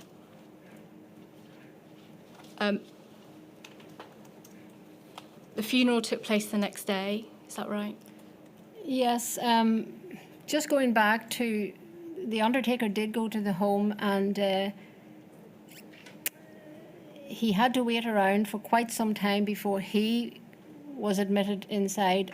When he got in, himself and 2 other people who I believe he had to take with him to get my mother ready, if ready is the right word. And we expected to be called in when they had done that. We expected to be called into the home to see our mother for the last time and to say our goodbyes, but Were after you able about... to do that? No, we weren't allowed to do that. Thank you. And you attended the funeral the next day, and you said in your statement that there was no wake, that you were all outside, just the children spaced out. Yeah. And then she was taken to the church graveyard and wheeled in her coffin there. There was no mass, no No. service, just prayers with only 10 of you allowed at the graveyard. That's right. And afterwards, you all had to go home to your own houses. That's right, yes. We obeyed the rules. we were only allowed to have 10 people, no grandchildren, no one else at the church. The priest said, you can only come over and stand, the immediate family have to stand spaced out around the grave. We did that, and no one else was present. So yes, there were just a few prayers said, and my mother's coffin was lowered into the ground. And then we went home to our own houses, and subsequently, I think the next day or 2 days later, the graveyards were closed. Now, in Ireland and in Northern Ireland, funerals are different. And I believe they're different to what they are in England insofar as we have what's called a 3-day wake. We have the day that the person's remains come home from a hospital or a nursing home. We have the next day where people call to offer support, to speak about the person who has passed away. And in our case, my mother had a very long life. So a lot of people would have had stories to tell. Her grandchildren would have loved to have compared stories. They still do. So yes, we were denied the opportunity of doing that, of meeting up. Neighbours couldn't come to the funeral, and they couldn't come to her house. And I can sum it up. If I was trying to think of what my mother would have made of it, she would have been absolutely shocked to think that in her dying days and moments, she never saw a family member. She was totally reliant on the limited number of staff that were there, and try as I might, I can't imagine what went through her mind. Thank you. And is it right that you went to the home a few weeks later to collect her belongings, and Yes. You had some concerns about the degree to which IPC measures were adopted in the home? And an example you give is that when you went to the home to collect her belongings, there were delivery people and workmen going in and out of the home without any PPE on. Is that right? Yes. Well, I had to ring the home myself to ask could I come up and collect my mother's belongings. I didn't get a phone call about that. And they said we have to keep them here between a week and 6 weeks. That's the rules for COVID. And I said, that's fine. Sorry. I'm sorry to interrupt. You also mentioned that the home was short-staffed even before the pandemic. Yes. And you can imagine that it only would have got worse during the pandemic. Yes, that's true. And is it right that you also don't think that the home had much PPE? Well, they didn't have any PPE until after my mother died. A local group were able to ask for funding, and the local group went round 5 or 6 nursing homes in the general area of where my mother was. In the city of Armagh itself, they went round and gave out PPE. Staffing from the day an hour my mother went in was an issue. Lack of. During the day, it wasn't too bad. But from 8 o'clock at night until morning time, there were times when there was one assistant. And on a night when we could breathe a sigh of relief going through the door, there were 2 care assistants. And what it meant when my mother needed the toilet, it became an issue to the extent that our blood pressure and our anxiety levels rose as we went through the door, because we knew as soon as we got in, our mother would ask us, I need to go to the toilet. We couldn't find. And she was in bed at this stage, so she needed an assistant or a nurse to get her up and help her out.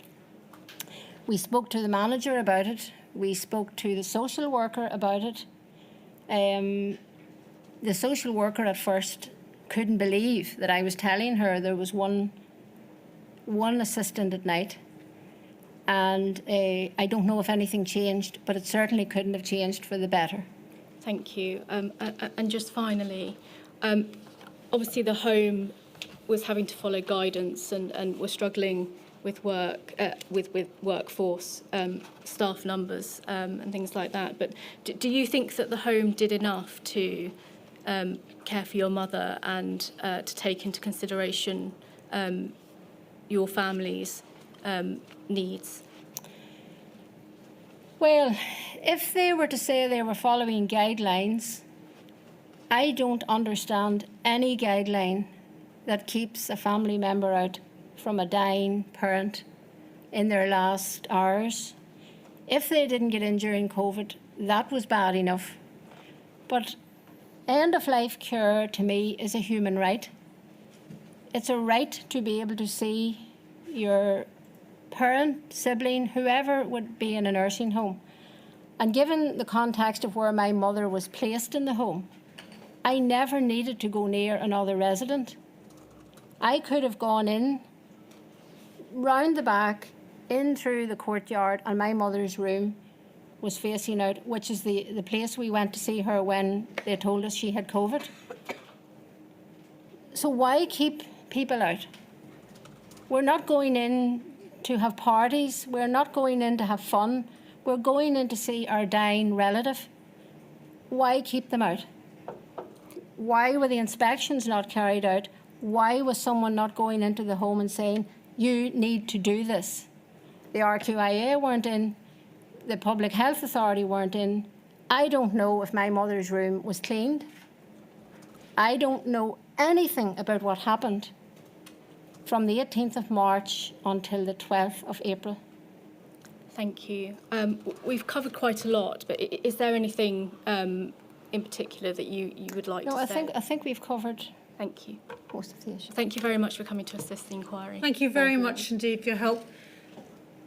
I don't know, I can't remember if you were at the meeting when I first went to Northern Ireland to consult about the terms of reference. I don't think I was. But one of the very first things I learned from going around the country from bereaved family members was how different bereavement is during the time of a pandemic.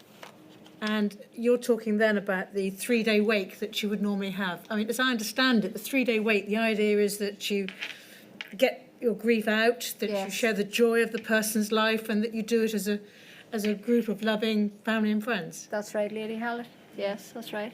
Well, I've very much understood that point that people wish to make, and I'm really grateful to you for your help. I appreciate it. Can't have been easy. No. Thank you very much indeed. Thank you, Lady Hallett. Thank you, and thank you. Right, we will sit later before lunch to try and finish the next witness before we break. I'm grateful. Just pause just for a moment, my lady.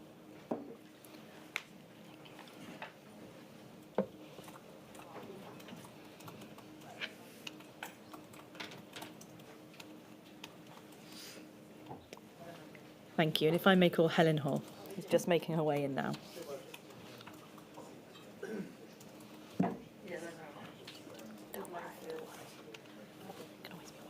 Don't trip over the step.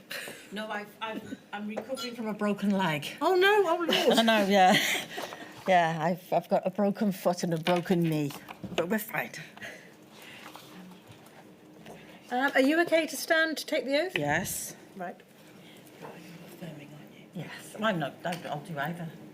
It's your choice. We're a Christian, I don't mind. Do you want to go on? Yeah, go on. You can hold that in your hand and repeat after me. I swear by Almighty God. I swear by Almighty God That the evidence I shall give. that the evidence I shall give Shall be the truth. shall be the truth, The whole truth. the whole truth, And nothing but the and truth. nothing but the truth. Thank you, please. Thank you. I'm sorry you're the last witness of the morning, but I promise you we'll sit on into the lunch hour so that you can complete your evidence before we break. Okay, thank you. So thank you very much for waiting. Thank you. Thank you, Ms. Hoff. You've helpfully provided a witness statement to the inquiry. For those following, that's INQ 0005877639. But you are here today to speak about your experiences of the pandemic in owning and managing a care home and your personal experiences involving your husband, Vernon. Is that right? I am. Thank you. At the time the pandemic began in January of 2020, you and your husband owned a nursing home in Wrexham. Is that the position? Yes. You have a background in nursing yourself. Yes. And in fact, you come from a family tradition of nurses. We do. Your I mum, do. your sister, and you. Yeah. You purchased the property that was to become the nursing home back in 1987, and over time that's grown in size. It grew in size. Yes. It began with 22 residents and subsequently up to 40. Yes. There was a nursery as well in the grounds at one Yes. stage. Your sister ran that. She did. It was a family affair, effectively. You and your family have always lived on site. Yes. So it was both your home, but also your business. Yes. You worked within the home initially as well, doing far more nursing. Is that the position? Yes. And then over time, what happened? So I when we first opened, I was there full time. My sister helped out working night shift, and my mum would do a few shifts. But over time, I took on more staff because the home became more, for want of a better word, bureaucratic. So there was a lot more paperwork to be done as an owner, manager, than there was in previous years. So I went down to about 3 shifts a week, and the rest of the time was in the office. And just to get a sense of the size of the home, in terms of staffing, you had 12 trained nursing staff members. You had 35 carers, which would Yes. increase up to 45 during holiday periods. 5 domestic staff. Yes. 2 activity coordinators for Yeah. the residents. 2 maintenance staff. Yes. 5 kitchen staff. Yeah. And an administrator to help you with your duties in Yes. terms of management. And then also your husband, Vernon, Yes. took on a full-time role within the home too. Yes. He undertook maintenance, but also a lot of care in relation to the residents in terms of did. in terms of doing chores and different things for them. Entertaining the Entertaining them. patients. Yes. And so that's really the position as at the start of the pandemic. Yes. In terms of the home. Just touching on how you viewed those patients and residents within the home, how would you describe them to you? Well, we were a nursing home, so we had very poorly patients. So on our ground floor, we had quite poorly patients. So it was a bit like very intensive nursing.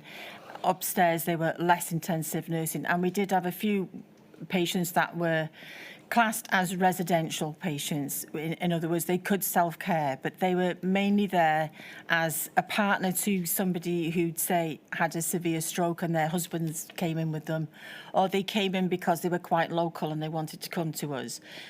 I didn't have many residential patients. They were mainly, residential, classed as residential, but we categorised them all as patients, but some, about 4 or 5 were self-caring. The rest were all quite heavy nursing patients. And they were just like our extended family, really. In terms of Vernon's role in relation to your patients, can you just give an insight into what he would do? His role before the pandemic, his role was he did all the general maintenance there, and he did the decorating and painted the gardens in particular. His father used to do the gardens when he was alive as well. And then he'd go out and do all the shopping for the care. We had deliveries, but there were other things that we were getting here, there, and everywhere for specialised things that patients wanted. But he would also see to them having the patients have their newspapers, and if they wanted anything in particular, if they fancied fish and chips, he'd go and get it. But he did a lot of running around outside of the home as well as the maintenance in the home. And I understand in relation to your patients within the home, you'd also take them out on day Yes. trips and things So if- like that when possible. He would take them up to the garden, to the polytunnel, where they would do lots of planting with the patients, those who were interested in gardening. But if we arranged day trips, we often arranged like trips on the canal in Llangollen and things. Then he would take them in the van, and he would accompany the carers who were taking the patients and to bring them back and arrange to ferry people back in too. He would also pick up day patients from their home and bring them back in. And he occasionally would take the odd patient up to the pub next door in a wheelchair if they fancied a drink in the pub or wherever. But we were there all the time. Indeed.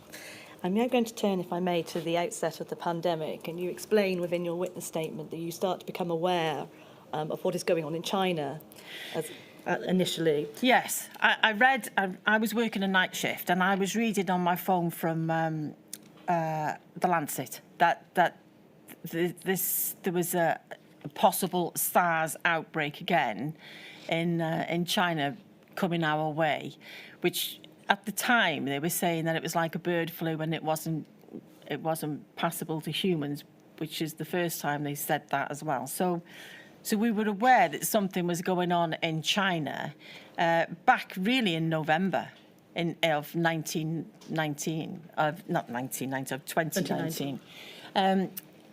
And I became aware of, I was starting to pick up articles about this because I was a bit concerned that it was going to start coming across to Britain at some point. But we weren't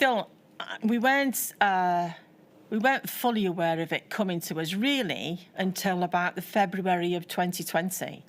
And we were away at the time, and my son was going skiing, and he was concerned that he wasn't going to get back to Britain because Italy and Spain and places had already began to lock down. China was already locked down by this time.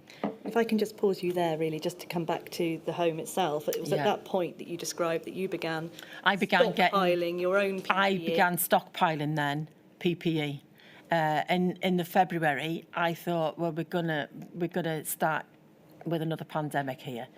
It's right to say that you've had some experience in terms of infection control measures previously in relation to other outbreaks, whether it's norovirus, seasonal flu, for example, which is and the swine flu a few years before. Yeah. Now, in terms of official guidance and contact with local authorities and other organisations, in that respect, you had a meeting, do you recall, on the 10th of March? I do. So not long after you became more aware of it in late February. Yes. There was a meeting between you, the local authority, other care home providers, GP cluster leads, so effectively a health and adult social care meeting. And in relation to that meeting, that covered broad issues, is that right, in relation to recognising potential symptoms of Covid-19, reducing any cross-infection, managing any potential outbreak within the home, and infection and prevention control. And I just want to bring up, if I may, paragraph 19 of your witness statement. Because within your statement, you set out that you made a note at the time of upsetting messages, as you described them, that you heard at that meeting. And I just want to go through them, if I may, with you briefly now.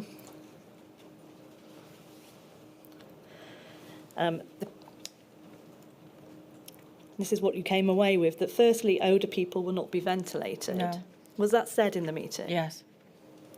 It was that older people would not be considered for ventilation, was their terms, That second, and indeed you go on, and it goes on then to specify the care home population will not be considered for ventilation. And is this your note here? In fact, there were virtually no admissions from care homes into hospitals at all. Afterward, After that, After that point, that's your experience of it was through my the pandemic. experience. And that then, in terms of access to medical care, one GP will be allocated per care home. Yes. With most consultations conducted over the telephone. Yeah.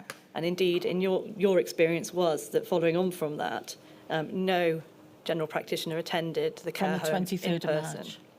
Until well into 2021. And so it follows from that there were remote or video or telephone consultations. Yes, which unfortunately wasn't good in my care home. Because of the Wi-Fi coverage, it was quite poor. We're going to come on to that later in a little bit more detail. But essentially, these were the messages that were being sent right at the outset of the pandemic to you as a care home manager.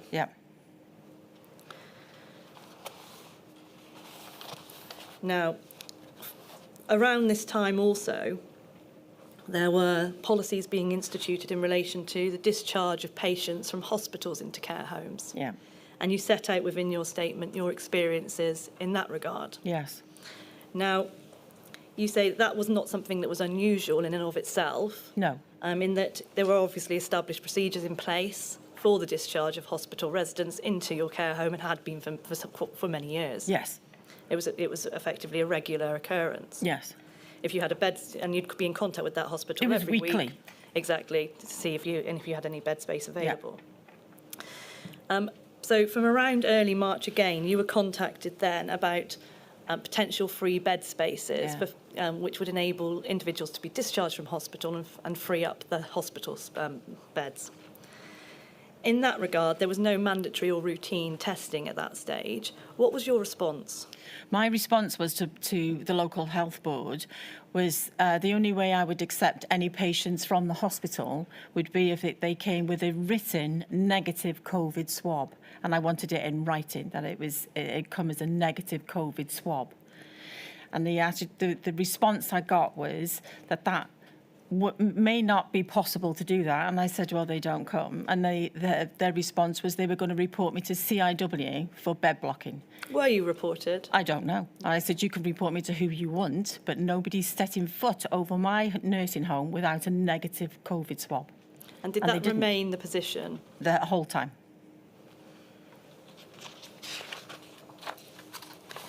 And so, in terms of the first patients from hospitals that would have been accepted into your care home, when roughly would that have been? Can you recall? Where was With what, a sorry? negative test.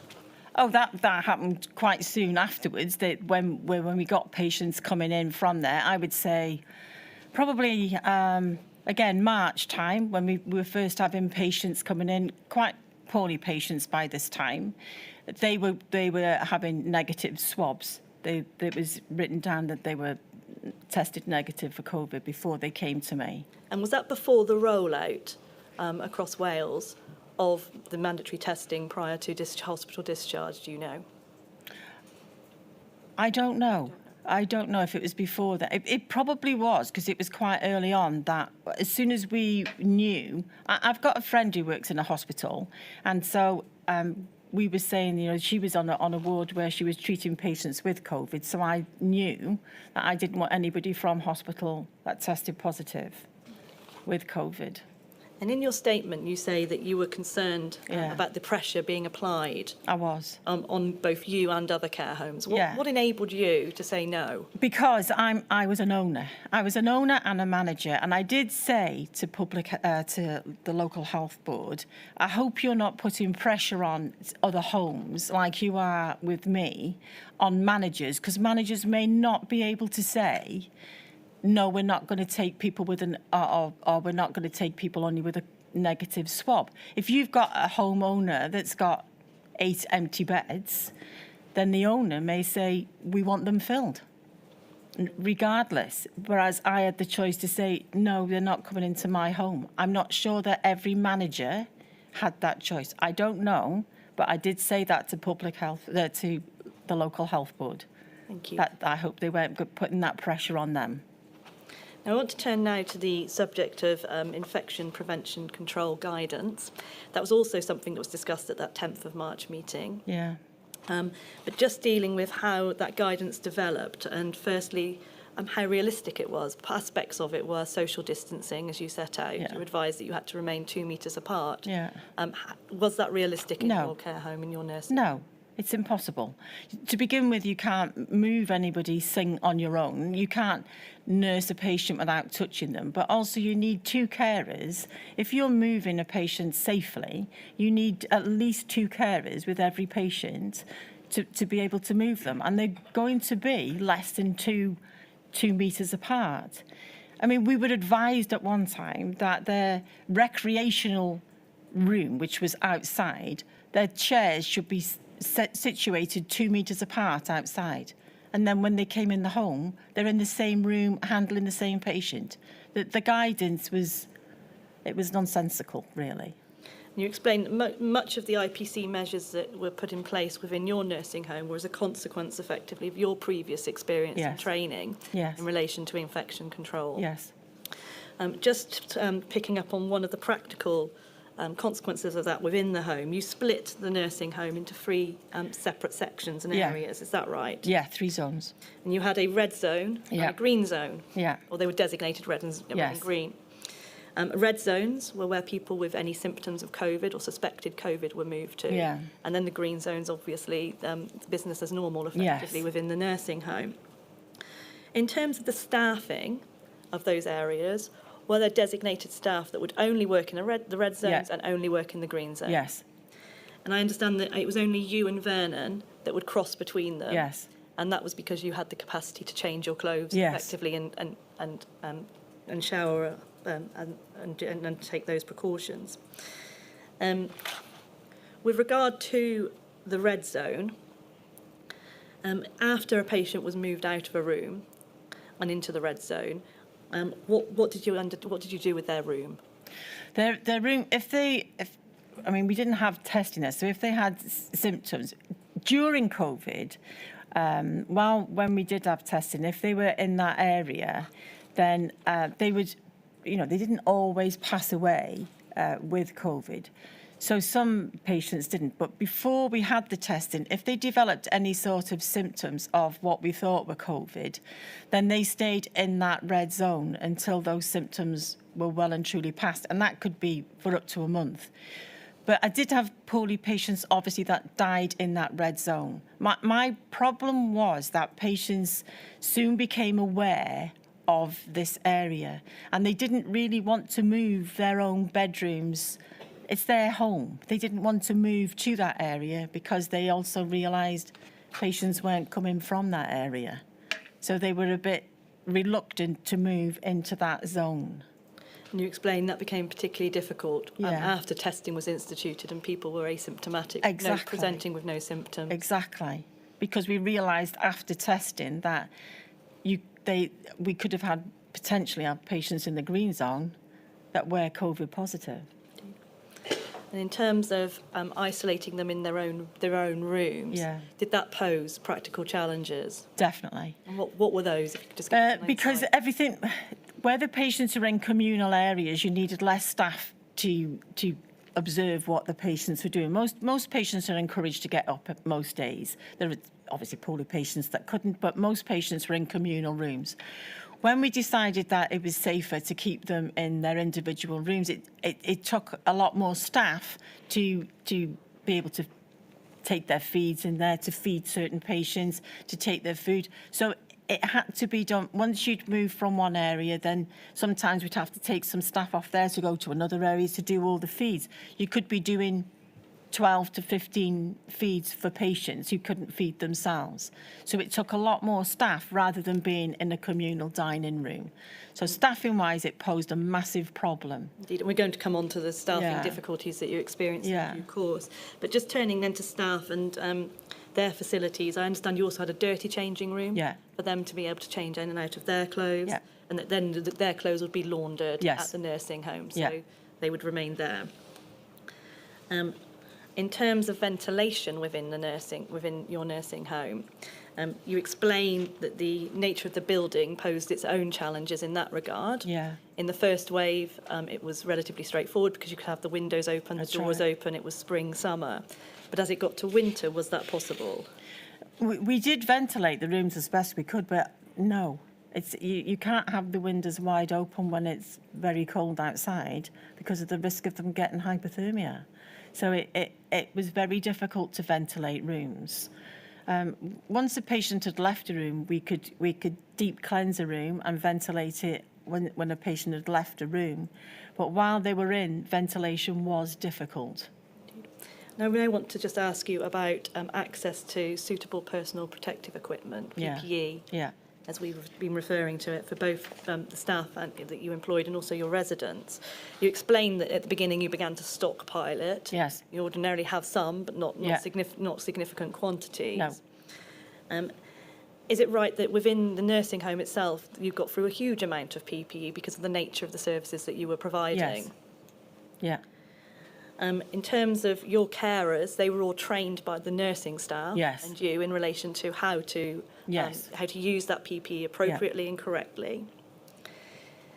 With regard to supplies, you encountered difficulties yourself from your ordinary suppliers, is that right? I did. And what happened there? They told when we were after the lockdown, they told us that they couldn't supply to us anymore because they were only supplying Public Health England. And I did. Fortunately, I knew the owner of the company because when he was first setting up in business, he came to me personally, and I supported his business throughout. And I spoke to him directly, and he did agree to send us PPE. But he said, but I can't do this for other homes. I don't know what happened in other homes, but that's how I got mine, only by knowing the owner of the company. And even with that supply, you were still significantly short. I bought a lot of things off Amazon. Yes. Amazon and DIY shops, Yeah. local DIY stores. You were also assisted by the local community, as I we understand were. it, in terms Yeah. of them making thicker gowns, masks, Yes. theatre gowns, effectively, arms Yeah. coverings, Yeah. and other aspects that you sought and Yeah. they gratefully supplied. Yeah, the village, the people who were from the village and also carers' relatives made us full masks with a filter in between them, and the operation gowns from old duvet covers that I supplied. Yeah. You explain that in terms of the local authority, they provided some surgical masks, plastic aprons and gloves, but also on one occasion provided goggles. Yeah. And the inquiry's heard already in earlier modules and indeed from experts in relation to the fit not always being appropriate No. for the workforce. Yeah. Did you find that those goggles were similarly not Yes. fit for purpose in relation to your female staff? The first lot of goggles we were given, they were in a box. There was 600 pairs, and they didn't fit the staff at all. So Vernon drilled every set of goggles so we could thread elastic through them at the back to keep them tight to their eyes and fit their head.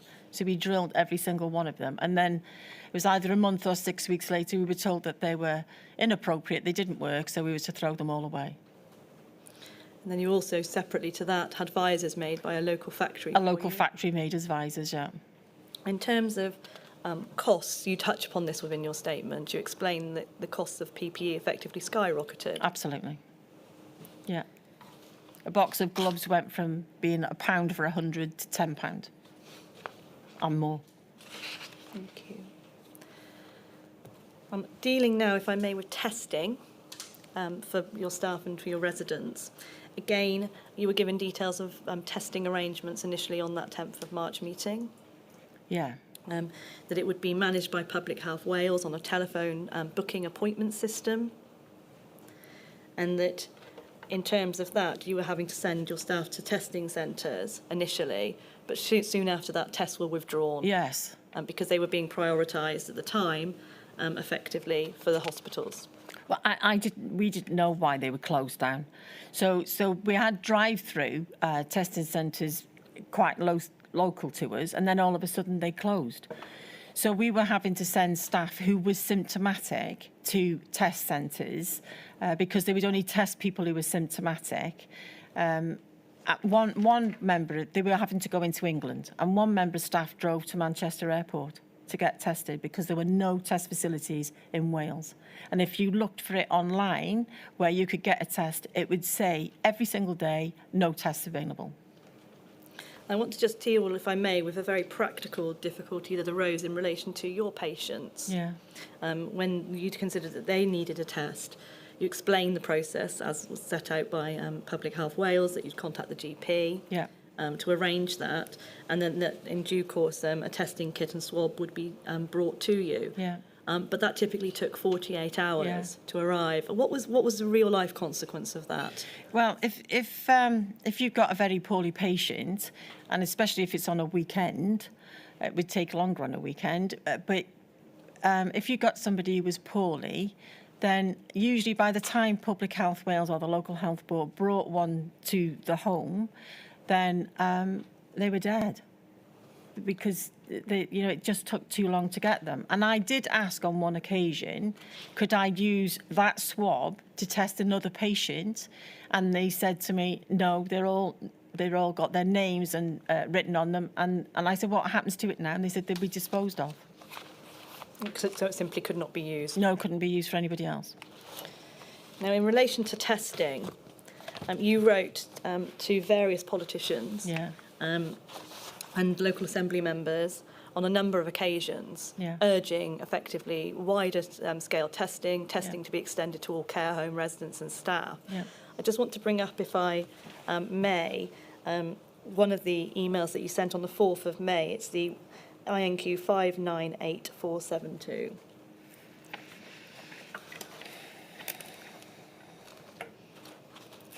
This is one of the emails, as I say, that you sent, and this is your response in due course. This is dated the 4th of May. And you set out this here, don't you? Yeah. Because what you say is, your evidence is showing the very elderly can be asymptomatic Yeah. until they become suddenly very ill, Yeah. and then they do not survive longer than 48 hours. And so, and you explain, you ask for the test, it takes 36 to 48 hours, and by that time the patient is dead. The swab is wasted. And importantly, what then happens is that person is not recorded as having COVID-19 No. because they've never been tested. No. Thank you. I'm going to turn now, if I may, back to the situation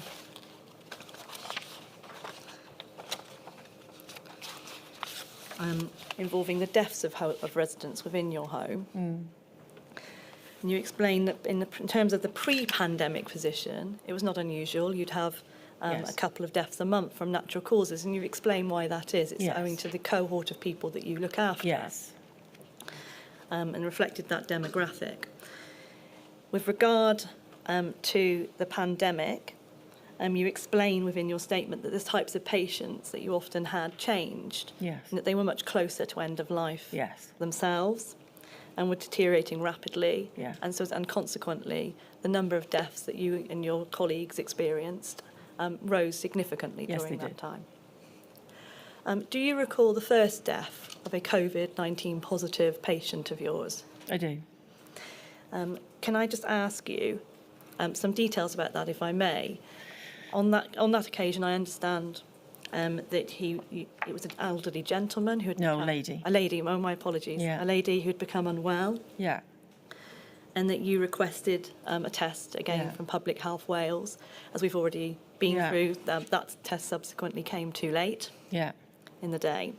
But I want to concentrate, if I may, upon your requests for medical assistance Yeah. and oxygen in particular. Yeah.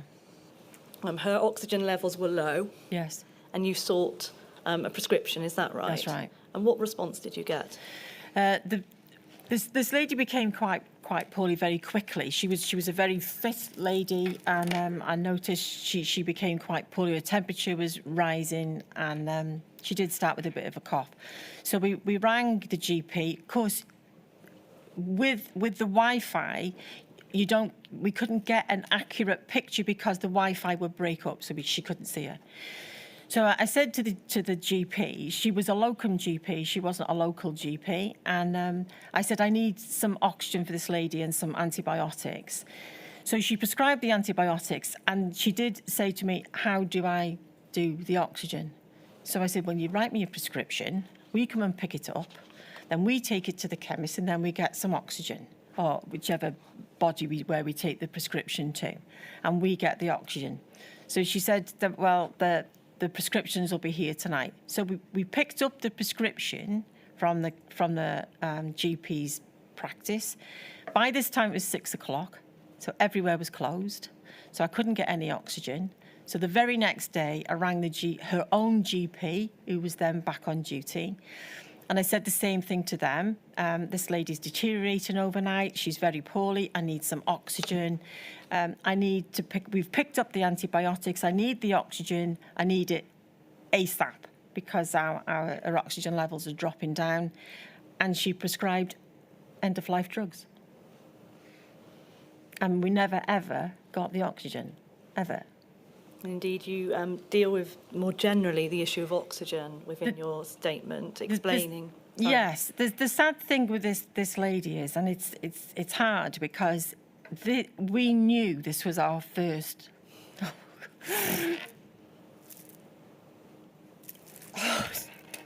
She was. Try having a drink of water. Don't sometimes help me.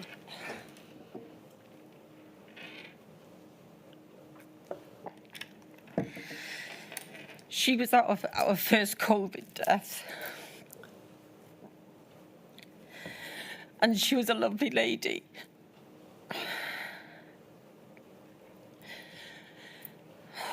And Vernon had to go in the room.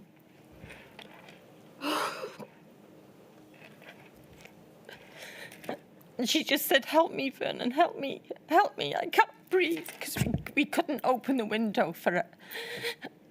And I just made him get out because he'd never seen anything like this. We'd never seen anything. It was literally, she was literally gasping for air. And we couldn't do anything. We didn't have anything to give her. But he got very distressed, but not as distressed as her. But she... So it was literally like taking a fish out of water and they suffocated and they couldn't breathe. And without that relief of the oxygen, although it's little, we knew there was not much we could do, but there was no relief for this woman. It was horrific. And unfortunately, Vern saw that. He didn't get involved with the death of patients, but that was horrific. And she was just begging him for help. But yeah, it was, by the time we got the swab for her, she'd gone. She'd died, unfortunately, horrifically. Indeed. And in your statement, you set out how important oxygen often is in providing that comfort effectively. Yeah, it did give them relief, yeah. And just, if I may, just draw that document back up on screen, your email. You make that point very forcefully there. It's the one that ends 598472. You explain that you have no oxygen generally on site because it was decided a few years ago that you could not keep it there, even for emergencies. No. It had to be prescribed. But instead of GPs prescribing it, they give you end-of-life drugs instead. Yeah. You explain that relatives would be horrified. Yeah. Yeah, that's how easily it was. Indeed. And you go on to provide a very vivid description below that, which is as a patient's oxygen saturation level drops with this disease, with COVID, they're gasping for breath, and you cannot give any oxygen relief at all. No. And as that's the only treatment for COVID-19, you found that disgraceful because it's obviously available at hospitals. Yeah. Touching then on and continuing on down, you explain that paramedics do not want to admit from care homes. No. Any of those showing COVID-19 symptoms. Was that your experience in terms of your patients within the home? Yeah. At that point, they were left with no oxygen relief or any further treatment. This lady as well she didn't get swabbed, so she wasn't counted as one of the numbers, and I knew it was COVID. In general terms, with regard to access to healthcare and hospital treatment, did you experience any other, just moving on to that general topic now, if I may? Yeah. You also had experience of patients with unrelated COVID, unrelated illnesses to COVID-19. Yes. Who ambulances refused initially to take to hospital. Yes. That was involving diabetes, with blood sugar levels lowering. Yeah. But also where a patient of yours fell and received a fracture. Yes. Yeah. With the case of the gentleman, he came in for respite care. He was waiting for an operation, and he developed an infection, so he'd got a slight temperature. So the ambulance men said because he'd got a slight temperature, when they came, because he was semi-comatose because of his diabetes. And we can give glucose as a nurse, but I can't, we can give insulin if they're hyper, but if they're hypo, I can't give intravenous glucose.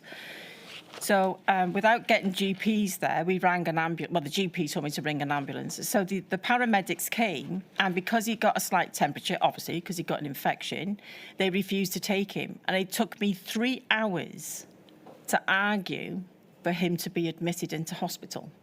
And the ambulance was outside for 3 hours until somebody from ambulance headquarters admitted to take him in. And they said to me, they weren't local ambulance men, I don't know where they were from, but they said to me, the hospital aren't going to be very pleased with this. And I went outside the building and I did say to the ambulance men, it's not up to you to play God here. You're just taking in poorly patients into hospital. You don't get to decide, unfortunately, who lives or dies in this home. But they weren't very pleased with me, but that was how I felt. I felt that nobody's speaking up for my patients. Thank you. And I just want to move to a related topic, which is do not attempt cardiopulmonary resuscitation notices. Yeah. And you explain in your statement that all GPs have put in place DNA CPRs on their patients. Was that all of your patients in the care home? Yeah. Yes. I came back from a meeting and 50% of them had already had the paperwork in place because they'd been sent to them, and then they had all had DNRs in place. And was there, to your knowledge, any consultation with the patient or their families? No. I managed to speak to some of the patients' relatives before this was slightly before lockdown this was happening. This was before lockdown. And 2 of the relatives, I managed to get in touch with them, and they got hold of their GP, and it was removed because they didn't agree with it. They spoke to their parents about it, and they didn't want it in place either, and it was removed. That's the only 2. Prior to lockdown, if there were those notices in place, would nonetheless that individual be taken to hospital if necessary? If what, sorry? If there was a notice in place yes. For an individual patient of yours, yes. would they nonetheless be taken to hospital for treatment? Yes. Did you see any change in that during the pandemic? Yes. We found that ambulance drivers and paramedics were not happy to transport any patients to hospital if that needs, like when that lady fell, unless there was a DNR in place. Okay. And I'd never come across that before. So that was a relatively new consequence to me. Thank you. I now want to move on, if I may, you've touched upon the impact upon your patients already in the home. Obviously, things were significantly restricted. Did you see any decline in their mental, cognitive and physical abilities as a consequence? Of being isolated? Of being isolated. Yeah, what we did was those who could, we gave them all, or I asked the relatives to bring in individual mobile phones so they could speak to them over the phone, because we didn't, as I say, we didn't have very good Wi-Fi, so they couldn't FaceTime anybody or their relatives. But yes, they became quite sad and isolated. But I must admit, they knew what was going on. Even though my patients were quite poorly, I didn't have many with dementia. Mm. So they knew what was going on, and they were quite happy to be isolated from other patients. But their mental health did suffer because of that. Of course. And you explain, and I'm not going to go through it in detail, the various steps you took to try to ensure that people could have visits, including effectively building an atrium-type visiting booth so that individuals could come. That was during the second wave. Indeed, during the second wave, so they could speak to their relatives and have those visits. Yeah. And in terms of your staff and the impact on your staff, how would you describe that? They were terrified. They worked non-stop. Those that could. There was some that they couldn't come to work anymore because they were shielding. They had relatives of their own at home that they were protecting. So a lot of staff then went off to be furloughed, really, because they couldn't do that. But people with young children, they were terrified. They didn't know who'd got COVID, who hadn't got COVID, if they were taking it home to their families. So we had a caravan on site, so a lot of staff, and we had an annex upstairs, an attic upstairs. So a lot of the staff didn't go home at all till their days off. So they came on duty and worked their shift, and then they slept on site, and then they came back to work until their days off, and then they would leave everything behind and go home, so they didn't risk taking it home. But they were all absolutely terrified. And but as you say, they worked so hard. But after we lost that patient, they became increasingly worried, because we knew that was an abnormal death, and we knew it wasn't a normal average death. And so we knew this lady had got COVID. So a lot more staff went off that had got young children who were frightened. And at one time there, because it was spring and summer as well, we had a lot of hay fever sufferers. Of course, because we got no testing at all, if they got the slightest sniffle, they weren't allowed in. So in 1 week alone, I had 15 staff off with hay fever symptoms, but I couldn't get any of them tested. Indeed. And just dealing with those staff shortages, I understand that where staff were unable to work, that you or other members of staff would effectively be picking up those shifts, working double shifts, We all the were additional working shifts. 16, 20 hours, yeah. Because Feed. So he was allocated 5 patients who we would sit and chat to and give them their breakfast and give them so in between doing all this, he would come in, so we'd get up, give them their breakfast, these 5 patients, or take their breakfast to their rooms, or feed those who needed feeding. And then he'd start and do his bit, and then he'd come back at lunchtime and do his 5, then he'd go back out and get some more supplies in, or repair whatever we had to repair, and then come back at tea time, and then feed the 5 patients again. Every single day this was. So if every one of them, or one of them would say they fancied fish and chips, or they fancied something, he'd go and get them something different, because these 5 patients were his. So he would treat them to a sherry or whatever, and go and take them sherry or a glass of whiskey. But his workload did increase. But also, what also affected it, unbeknown to us, was he was watching this on the TV. Well, we both were, every single day. There was a rule in the house that we don't normally put the TV on till 6 o'clock at night, unless grandchildren were there. But this was on from morning till night. Our TV was on when we were watching what was developing every single day. And when Boris Johnson said that they were going to test in care homes, there was such a relief for us all to start being tested. And on that very same week, Mr. Drakeford turned that around. He said they won't be doing it in Welsh care homes in Wales, because he didn't see... Well, in fact, his words were the resources would be better spent elsewhere. We just sat back in the chair, and he just said to me, "What do we do now?" And I said, I don't know. We just keep working. And you explain very vividly in your statement that Vernon began to lose weight. He did. He became, as you say, more depressed, effectively. He did, yeah. He'd seen an awful lot of horrific situations arising within the home in terms of people dying at that stage. And you tried to reassure him. I did. At various points, including saying, soon we will have some respite, we will go on a break. Yeah, I said to him at the end of June, we're going to Spain no matter what. We are going to June, we are going to Spain. That's the last thing I said to him. No, I appreciate that, Miss Hoff. And sadly, on the 21st of May, you were notified, weren't you, by an officer? Well, this was on the Wednesday, the 20th, and we were having a glass of sherry outside, funnily enough, and I said, we're going to go to Spain. And then he came back down and said, how are we going to go with this epidemic, with this pandemic? And I said, we put our gloves and masks on and we just go.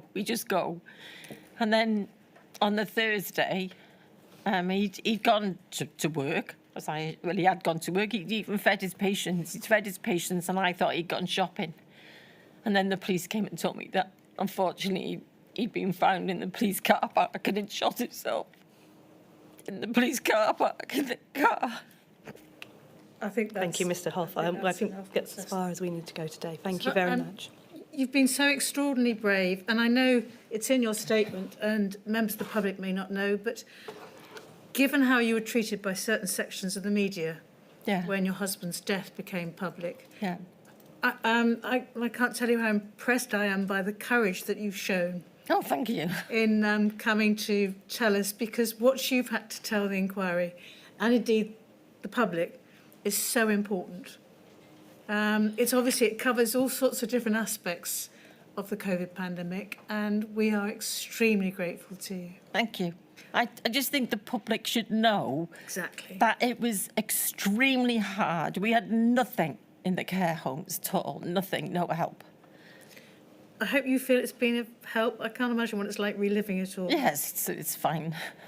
Well, thank you very much Thank you. indeed. And we're going to break now, and I know that a representative will come and see you and talk to you before you go. So, and don't forget, we also have a counselling team here if you need it. That's all right, thank you. I shall return at 2:20.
Kerry. My lady, may I call, please, Professor Laura Shallcross? Repeat after me. I do solemnly, I do solemnly, sincerely and truly sincerely and truly declare and affirm declare and affirm that the evidence I shall give that the evidence I shall give shall be the truth, shall be the truth, the whole truth, the whole truth, and nothing but the nothing but the truth. Thank you. Please, please. Professor Shallcross, thank you for your patience. We got to you as soon as we could, but Right. Thank you. Professor, your full name, please. Laura Jane Francis Shallcross. I hope you have in front of you your statement ending 613177, dated the 2nd of May of this year. I do. I'm going to ask you, Professor, a number of questions about what came to be known as the Vivaldi study. But before I do, can I just introduce you to everyone? I believe you are the Professor of Public Health and Translational Data Science, Director of the Institute of Health Informatics at UCL, and you hold a National Institute for Health and Care Research professorship. Yes, that's right. You are trained as a junior doctor. Yep. You trained in epidemiology and population health. You have had a number of research published in high-impact journals. I won't name them all. And you have conducted a number of pieces of published research on infection that are relevant to adult social care. Yes, that's right. And if anyone wishes to read more about the professor's background, they can do so at paragraphs 3 to 5 of her statement. Okay. May I turn, though, please, firstly, to the Vivaldi project. Could you just help us, please? It was set up by you to look at national Covid-19 in care homes. It was funded by the Department of Health and Social Care, is that right? Yes, that is. And then in due course subsequently funded by what came to be known as the UK Health Security Agency. Yes, that's right. And just as an overview, can you tell us what was the study set up to do? And so do you mean for the survey initially? Yeah. Well, there's two parts of the study. There's a survey and a study, but just generally speaking, what was the aim of Vivaldi? Okay. So very broadly speaking, the aim of Vivaldi was to generate evidence to support the public health response to COVID in care homes. And we did that, as you said, through a survey, which was done very quickly, and through a cohort study, which was done over a 3-year period, ultimately. Can I put it this way? Was it designed to try and understand why there were such high infection rates in care homes?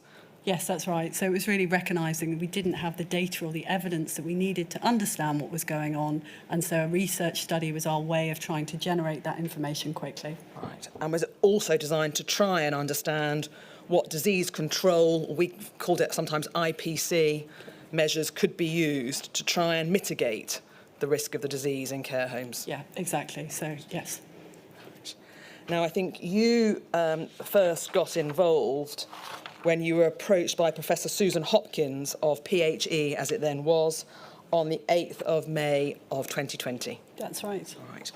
Can I ask you, though, at the outset, given that there was involvement by PHE and funding by the Department of Health and UKHSA in due course, do you consider that Vivaldi was nonetheless an independent study of the infection rates and like in care homes? Yes, absolutely, I do. So we had complete, when I say we, the research team had total control over the design and the analysis of all the data in the study. So if anyone were to think that because you were being paid by the department and UKHSA, you were therefore singing their tune, would that be right or wrong? That would be absolutely wrong. Thank you.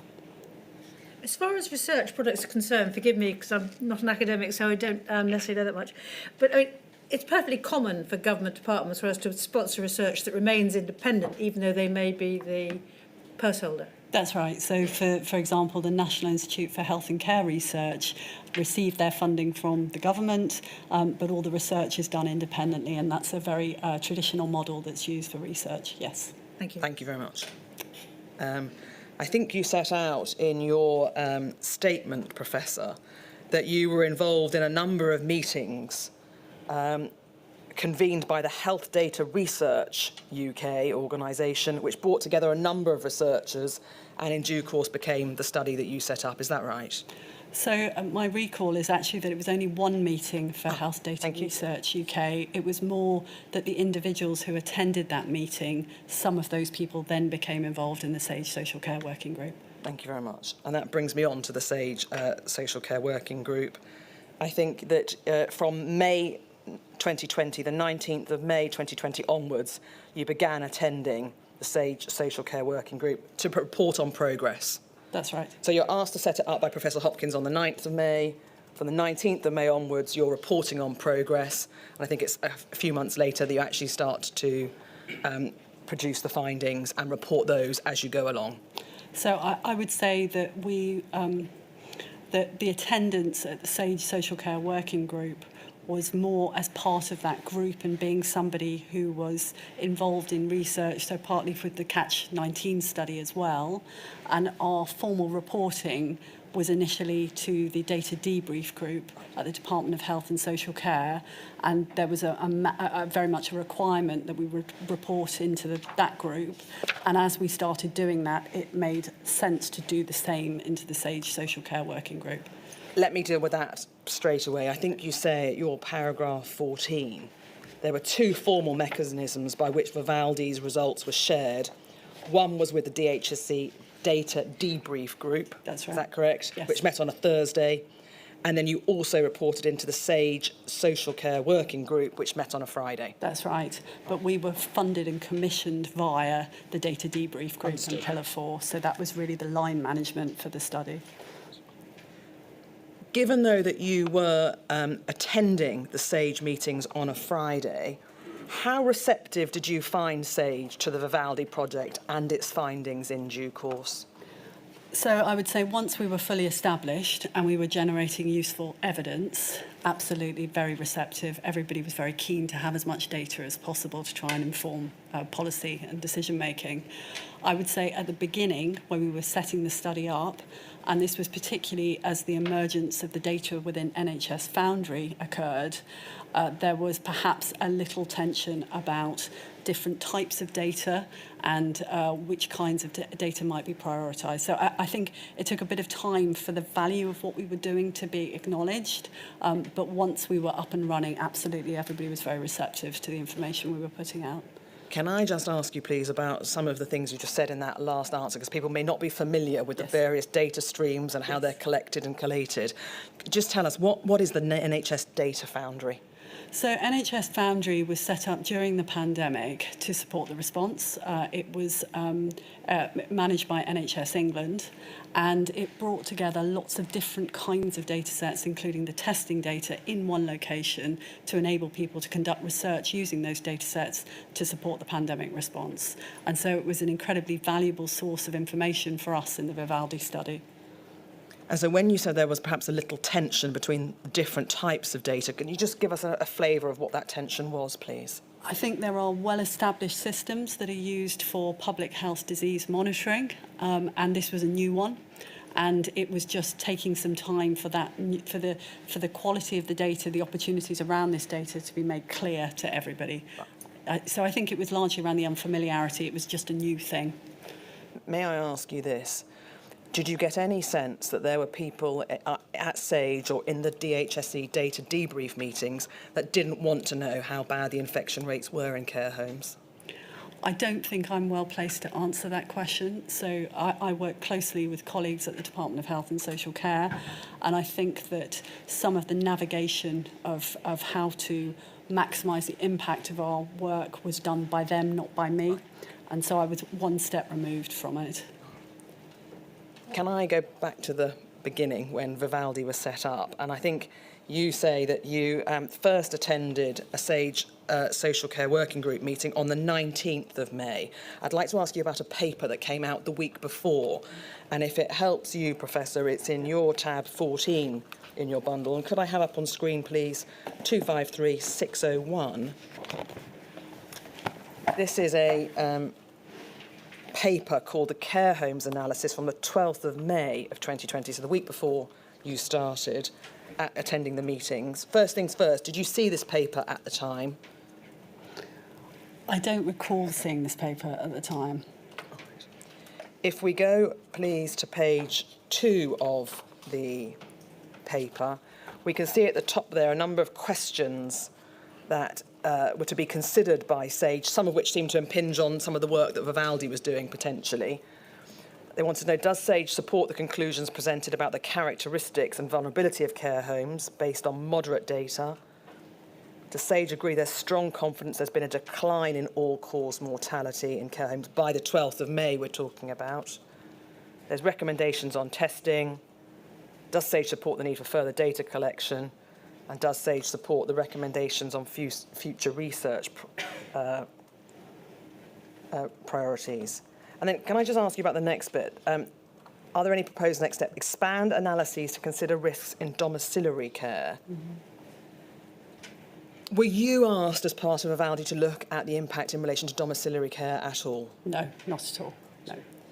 Do you have a view, though, given your understanding of the social care sector and your previous involvement in research, as to whether there is, in fact, enough research on the impact of infectious diseases on the domiciliary care side of the care sector?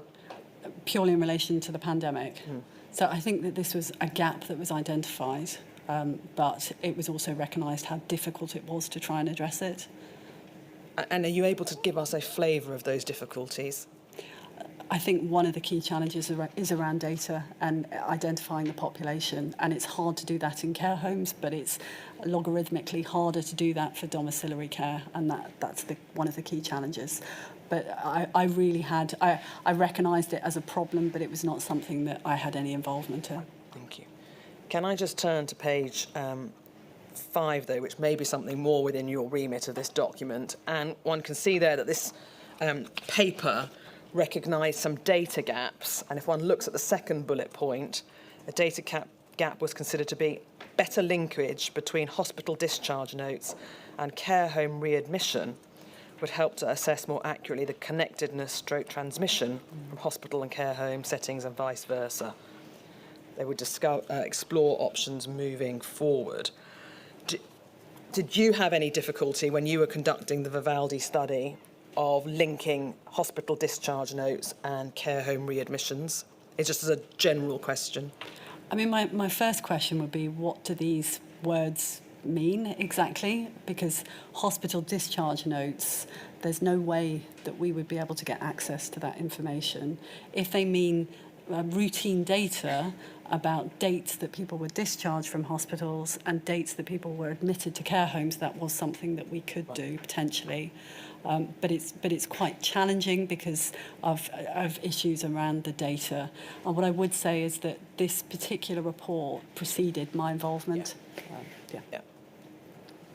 So do I take it from that when we come on to look at what access to data Vivaldi had, it did not include hospital discharge notes? No. So you didn't know patient A left with this medication, these care needs, they've been in and had that treatment done, nothing like that at all? Sadly, that information does not exist in an accessible format.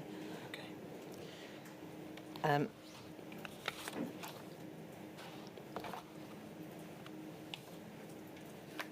At page 6 of this document,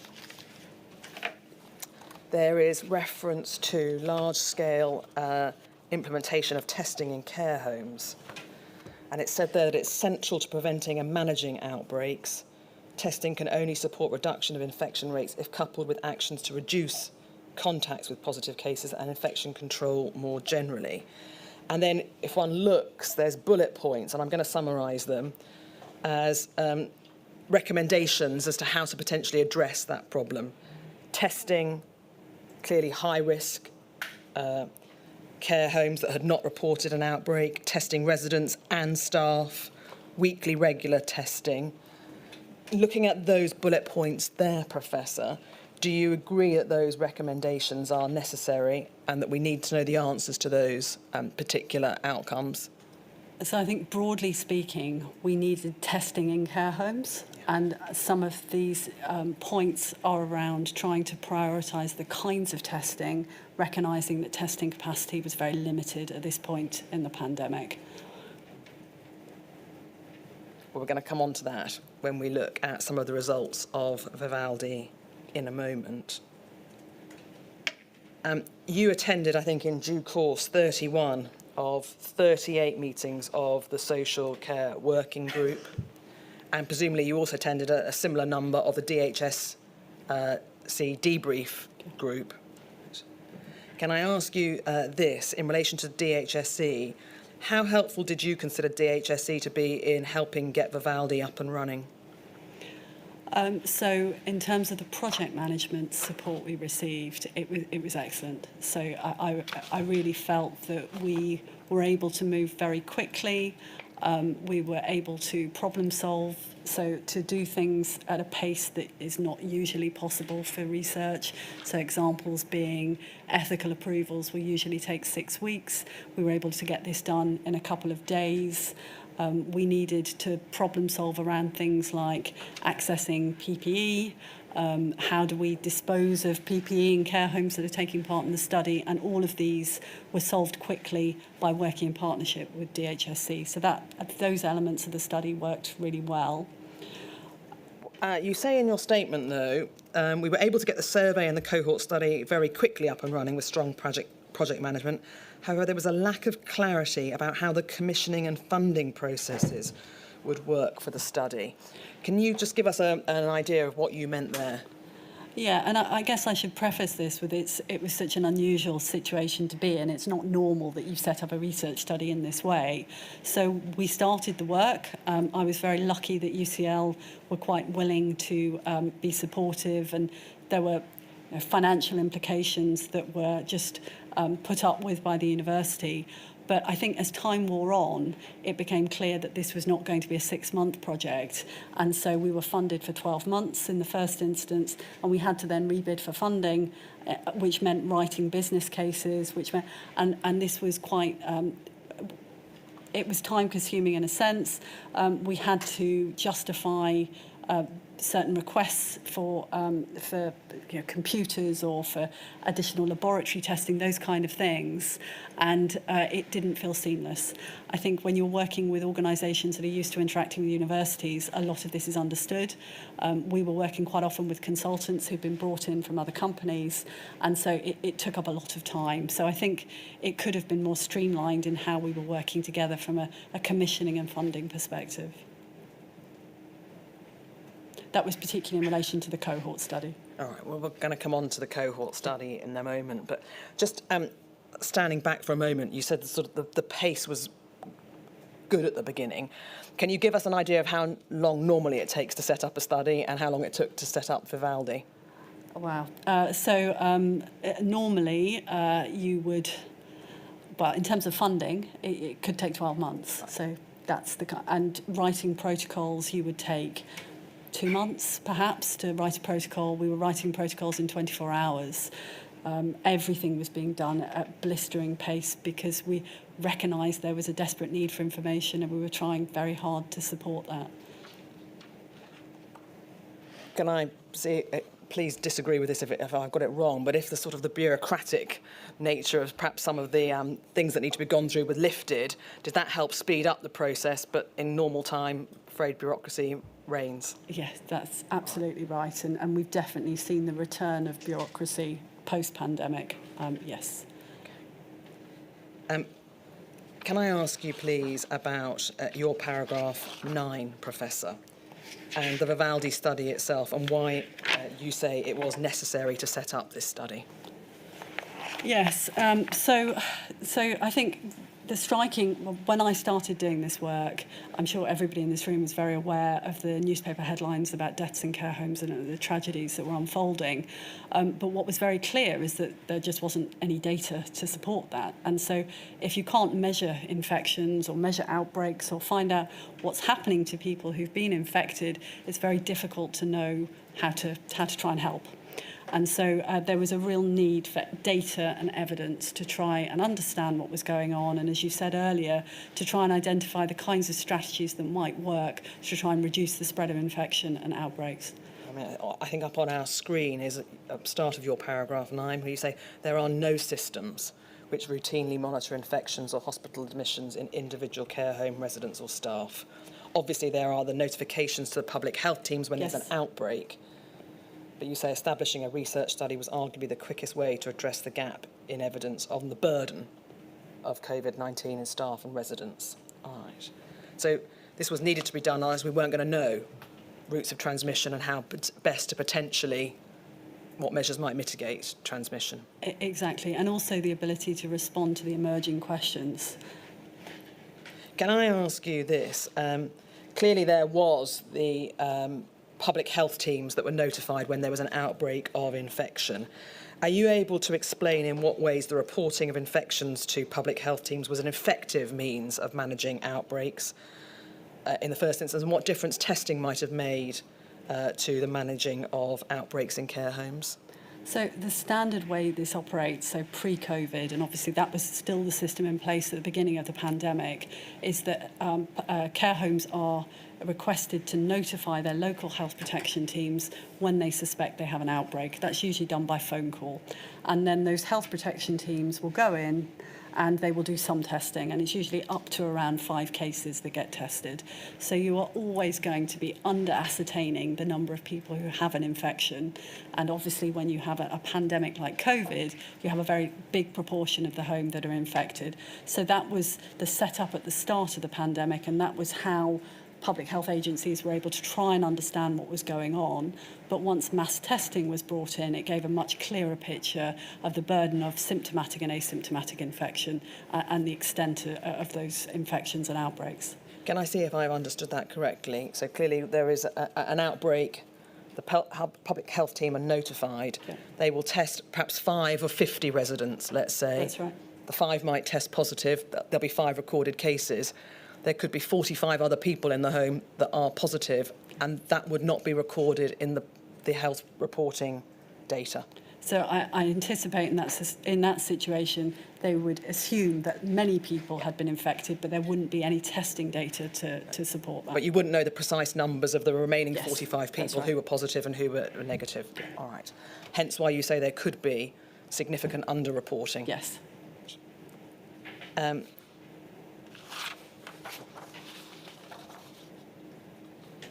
The study, as you have alluded to a moment ago, was split into 2 different work streams, if I can call them that, a survey and the cohort study.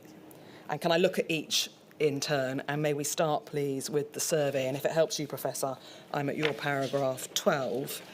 Just tell us, what was the survey designed to do and who was it designed to survey?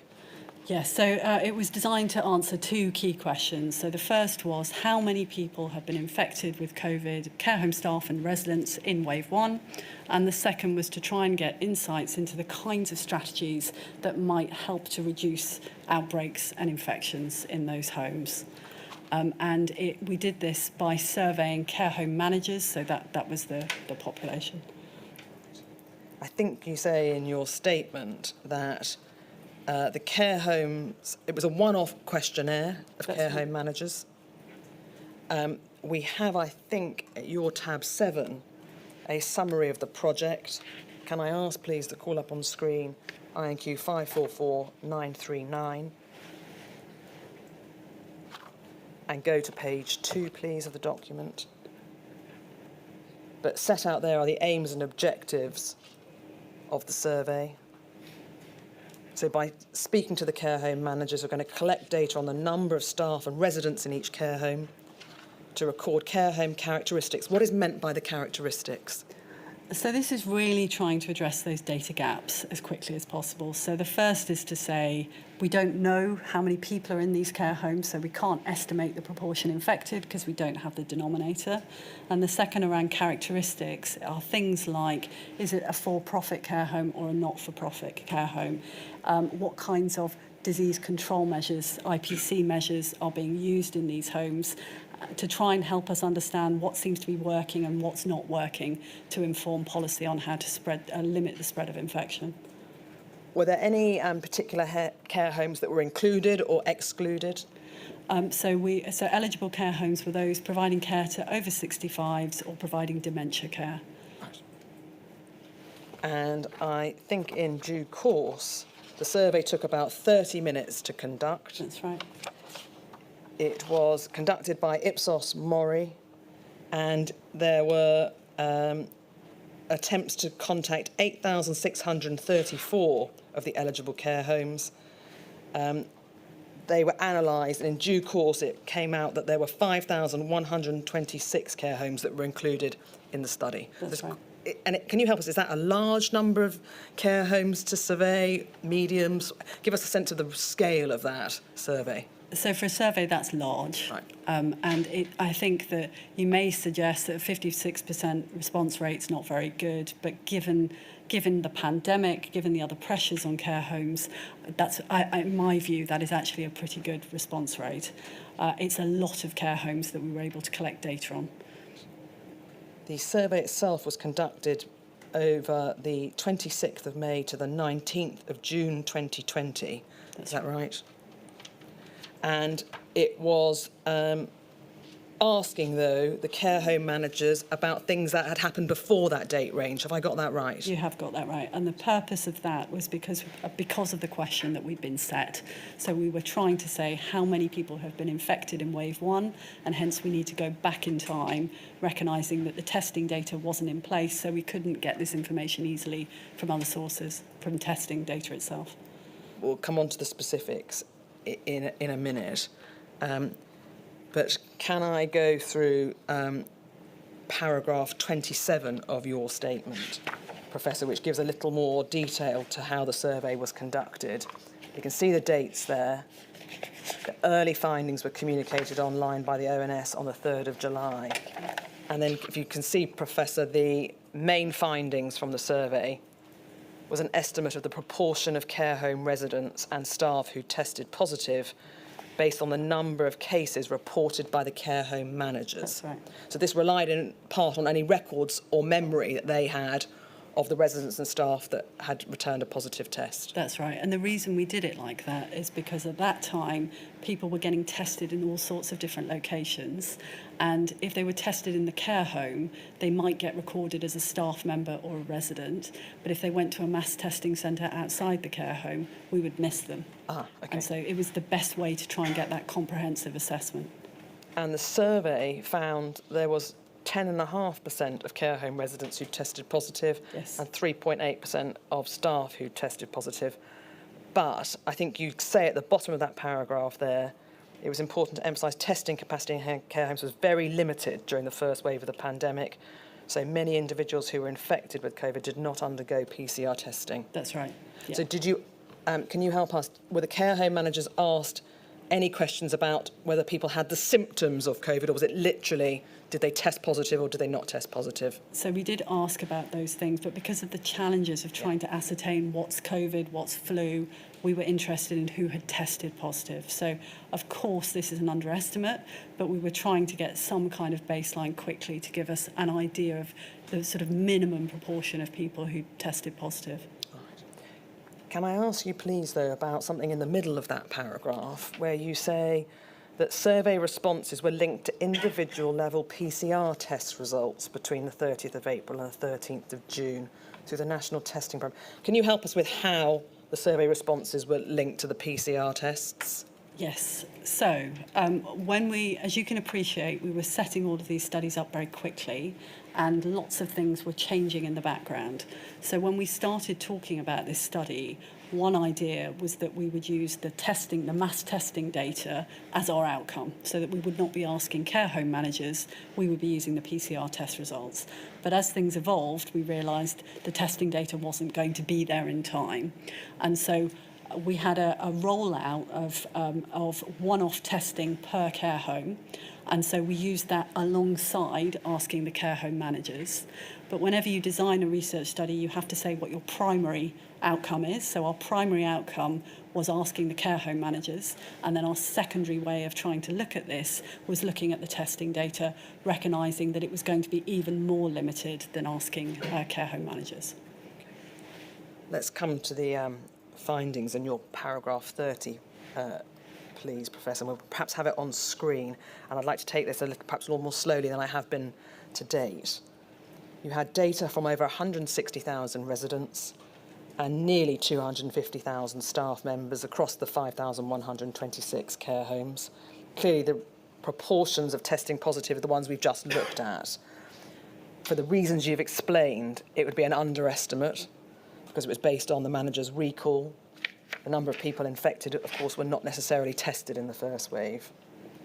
But there were 53% of care homes that reported outbreaks and 469 care homes reported large outbreaks, which are defined as what, please?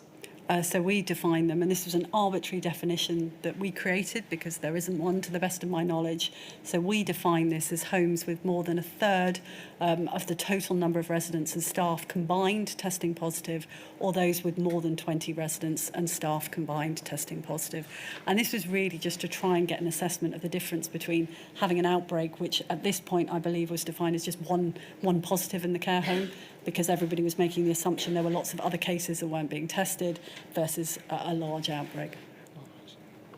Based on that, you concluded that almost half or all care homes remained vulnerable to COVID in July 2020 because they had not had cases in the first wave.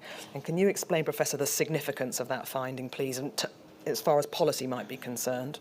So it's really recognising that, that the problem was going to continue, that all of these care homes, we could potentially just see a repeat of what we saw in wave 1 if we were not able to instigate effective control measures to try and reduce the spread of infection. A warning shot then for the waves that then came Yes. afterwards. To paragraph 31, please. Clearly, the other aspect of the survey was to look at use of disease control measures, as you call them, to reduce transmission.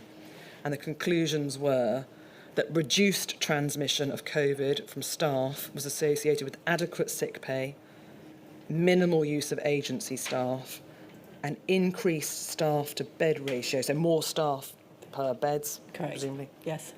and staff cohorting with either infected or uninfected residents. Yes. Can you help us with how Vivaldi came to those conclusions, please? Yes. So we looked in Vivaldi at 4 different outcomes. So we looked at infections in residents, infections in staff, outbreaks and large outbreaks. And then in our questionnaires, we asked about those kinds of measures. So things like, do you use agency staff? Do you never use them? Do you sometimes use them? How often do your staff work across care homes? Very frequently, not very frequently, and so forth. And so we were able to look at the homes reporting in each of those categories and then compare that to the number of infections or the number of outbreaks in those care homes. And then by doing our epidemiological analysis, that gives us a sense of which of those factors seem to be most strongly associated with the risk of infection and outbreaks. And yeah, that's how. So they were the findings that helped reduce the transmission of COVID. Looking at the findings in relation to increased transmission, did Vivaldi find from residents that was associated with an increased number of new admissions to the facility? Yeah. Can I just pause there? Does that mean admissions from either the community or hospitals? Yes. Yeah. And poor compliance with isolation procedures. Yes. So if you didn't have good IPC and there were a large number of admissions, there was a likelihood of increased transmission of COVID in the care home. That's right. I think the phrasing of the question was about the difficulty in isolating residents, and because obviously with residents with dementia, it can be extremely challenging to try and ask residents to stay in their rooms. If we just stay with your paragraph 31, you can see there that you reported the results to the Data Debrief Committee on the 11th of June. The social care, 18th, and there's, I think, the 25th, and I will come on to the different meetings themselves in a moment, and the task force, and then to final conclusions in July. Were the findings being refined, if I can put it like that, as the study progressed? Exactly. So we were accumulating data all the time as the questionnaires were being rolled out across care homes by Ipsos Mori. Data was coming into NHS Foundry, and we were analysing that in real time, and then looking at those data and trying to share them as widely as we could, because we recognised it was our job to try and inform policy making. Now, you say it's important to note that the Vivaldi survey was a cross-sectional survey which can identify associations between the risk factors for infections and outcomes, but cannot be used to infer causality. Would you help put that into layman's terms, please? Yes. So what that means is in a cross-sectional study, you are asking questions about your exposures. So what I mean by that are things like, did you use agency staff? How many new admissions you had? So the factors that you are interested in as being potentially important and your outcomes. But you're asking those questions at the same time, which means you don't know if A causes B or if B causes A. Other kinds of studies let you start off by looking at your agency staff, and then you would follow people over time and see what happens. And that gives you a better chance of being able to understand cause and effect. Right. But we weren't able to do that. No, not in this kind of study.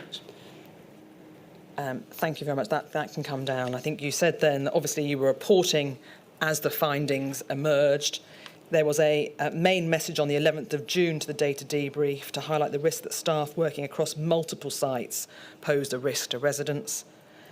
On the 18th of June, again, findings suggested that staff working across multiple sites might increase residents' risks of Covid-19, and that staff working across the sites increased the risk of outbreaks. And on the 25th of June, you highlighted that regular use of agency staff was likely to be an important risk factor for infection in residents and staff. Yes. And so there we are now at the end of June 2020. Can I just ask you about those meetings? Obviously, you were reporting to the data debrief and then into SAGE as well. Was there any difficulty in you attending the SAGE Care Home Working Group in June 2020 to present those various findings? So my recall of this was that once we had findings to present, there was an expectation on us that we would report in each week. So not difficulties associated with that I recall. Okay. And can I just conclude with dealing with the survey by looking at your paragraph 37? And I think, Professor, there's something you want to correct. Oh, yes. In paragraph 37. Yes, so... We'll pull it up on screen because then I think people will be able to follow and make the correction in their own minds. But you said the survey had a significant impact on policy because you could generate the results quickly, time there was an absence of evidence. The findings suggested staff were more likely to infect residents than vice versa, which informed the decision to focus limited testing capacity for COVID in the first wave on residents rather than staff. The setup of the Social Care Infection Control Fund was supported by two of the recommendations from Vivaldi to minimise COVID transmission, that movement of care workers between sites should cease and that care workers' sick pay should be topped up by the government. That's the nuts and bolts of that paragraph, but help us with the correction that you'd like to make. Yep, so apologies for this. So in the sentence that begins our preliminary findings, I've accidentally reversed, so it should be... I'll read the whole sentence for clarity. Our preliminary findings suggesting that staff were more likely to infect residents than vice versa informed the decision to focus limited testing capacity for SARS-CoV-2 in the first wave of the pandemic on staff rather than residents. So those two words have been reversed, and apologies for that. No. So that does tend to suggest that it was staff that were more likely to infect residents than the other way around. Have I got that right? That's correct, yes. That's not to say that was an intentional infection by them, quite the opposite, hence why you then made the recommendations that sick pay should be topped up and there needed to be more work done in relation to movement of care workers between sites as a way of helping reduce the risk of transmission of COVID. Correct. Now, clearly, you made the findings. Can you help with what was supposed to happen with the findings thereafter and the extent to which you were aware that they were used to inform policy? So my understanding is that they were very much used to inform policy. We were presenting this data everywhere, all the time, and often at very short notice. And I think the credit to this really goes to my colleague in DHSC, who was really trying extremely hard to make sure that everybody who needed to know about these findings knew about them. But I think we were able to get the information under the noses of the people who were able to make decisions, and that was a very serious priority for us. Given that on any view there are rather bleak findings coming from the Vivaldi study. Did you get any sense that people didn't want to hear the results that Vivaldi was producing? I don't know that it's not that they didn't want to hear the results. I think that perhaps at the beginning there was were we treading on toes a little. There are organisations whose job it is to provide this kind of data, and perhaps we were filling a gap that maybe it shouldn't have existed. But I think very quickly everybody was very focused on trying to get the data that was required, and so people just wanted data to inform policy. I'd like to ask you about the Vivaldi findings and the extent to which they impinge on the discharge policy to expedite hospital discharges to care homes. And can I ask you, please, Professor, to look at your paragraph 38? I think, as with most surveys and indeed studies, there are caveats that needed to be applied to this. And I think you say in your statement that the questionnaire that was devised, some of the questions were poorly completed by care home managers. Only 80% of the 5,126 care homes responded to the question about the number of admissions since the 1st of March. I.e., that's the question about admissions from hospital. Is that the question you mean? Yes, that's right. Yeah. Right. And only 40% of care home managers answered the question on the number of residents who returned from hospital and the subset with Covid-19. So those perhaps unanswered questions by some of the respondents, in your view, undermine or mean that the Vivaldi findings don't hold water? So we deliberately didn't report on the latter of those two. So we included new admissions because it was 80% complete, and that seems like a fairly reasonable amount of data. And we also did multiple imputation on those as well, I believe, in our work, which is where you try and account for the missingness in that data.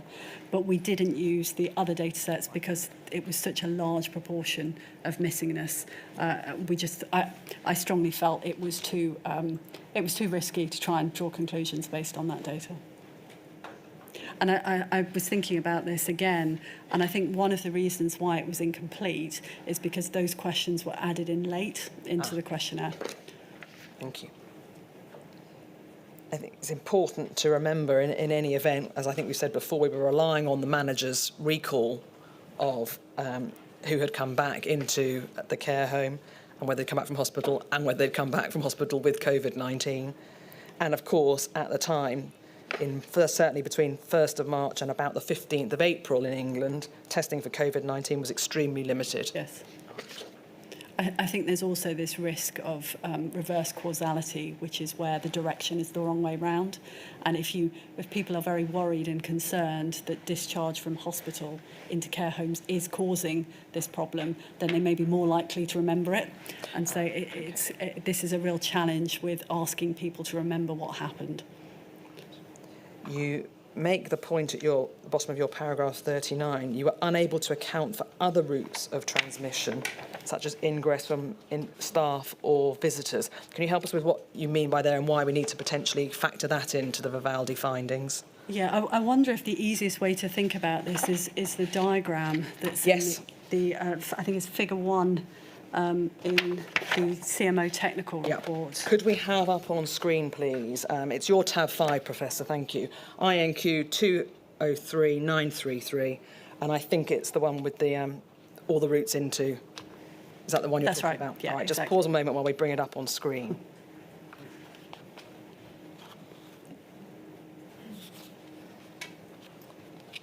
(203933_0298). Thank you. It does appear in the technical report as well, but in fact, I think we've taken it out of a slightly different document. 298 at the bottom.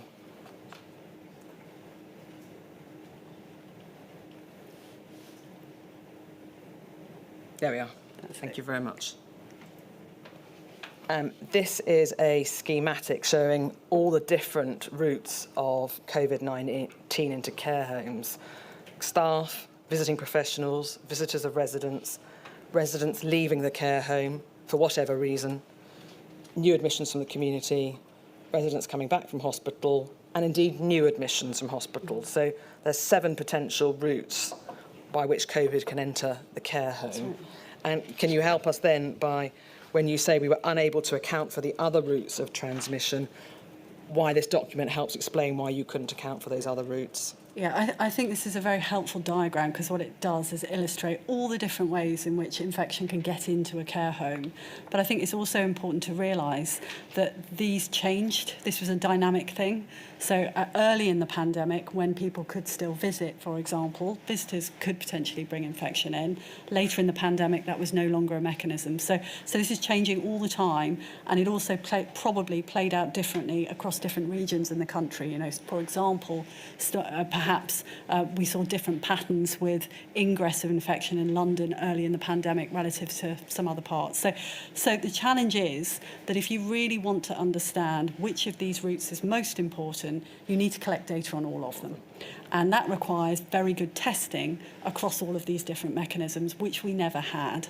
And so in Vivaldi, there are some of these that we're able to say something about, particularly the role of staff, something about people coming in, new admissions, but we didn't collect data on visitors. We didn't collect good data on people coming in from hospital. And so we can't say, we cannot give accurate information on the relative contribution of these different mechanisms.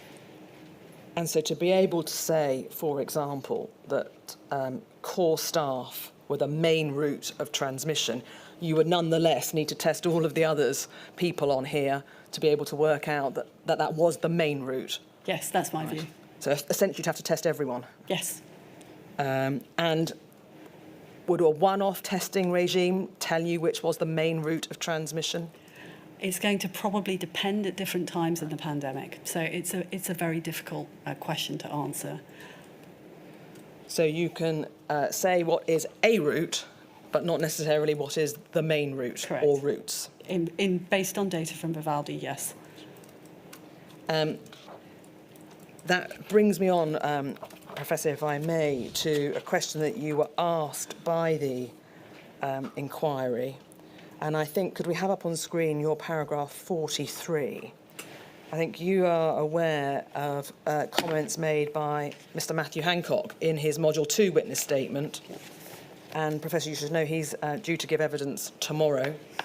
But he said in Module 2, could I have up on screen, please, INQ 613-177_21, in paragraph 43, where we've set out in the middle there what Mr. Hancock said in that statement. He said in his Module 2 statement, and it's in the middle of the page, a widespread concern has been that patients who were discharged from hospitals were the main cause of infections in care homes. While I understand why so many people hold this view, we now know this is not the case. During the summer of 2020, I was made aware of initial evidence showing that movement of staff between care homes was the main source of transmission, and I asked for urgent work to be undertaken to place restrictions on such movements. Now, you were asked to comment on that, Professor, and I think you set out below, you say it's accurate Vivaldi provided evidence supporting the important role of staff in transmission of infection and the risks associated with movement of staff. The survey did not, for the reasons you've just told us, provide evidence of the relative importance of different modes of transmission. Is that correct? That's correct. So based on data from Vivaldi, and I'm aware there are obviously other sources of information on this point too, but based on data from Vivaldi, yes, that's correct. So it's going beyond what can be concluded properly from Vivaldi to say that movement of staff between care homes was the main source of transmission. If I were to substitute a source of transmission, would that be accurate? Yes. Right. Thank you.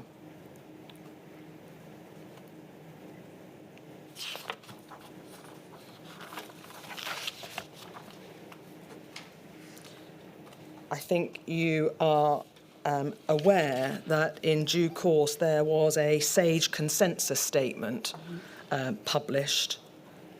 Would you just give me one moment, Professor, to see if I need to go to it? It was not published until the 26th of May of 2022.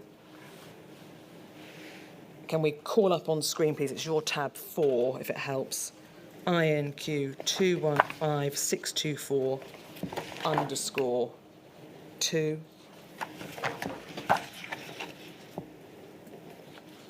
And in fact, if we just flick over to page 4, you'll see that diagram again.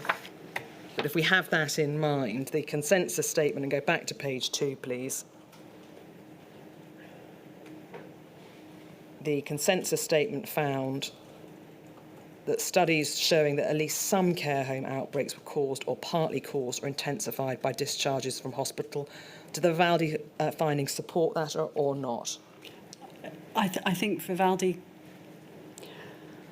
we don't make a major contribution on that, but yes, we are definitely compatible with that statement, yes.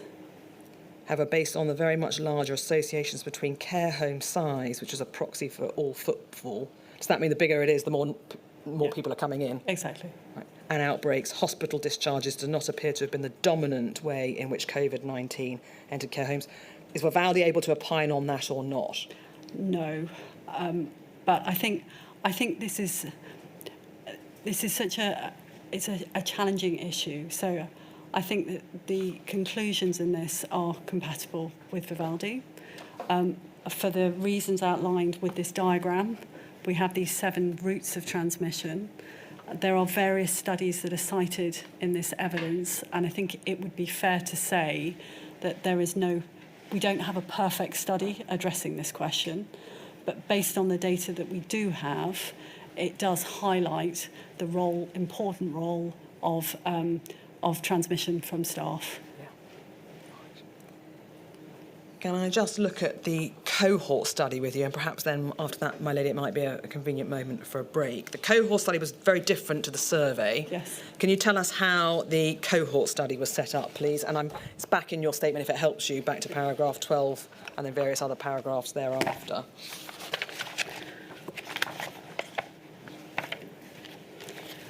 So the cohort study was set up at the same time as the survey, but it was recognised it was going to take longer.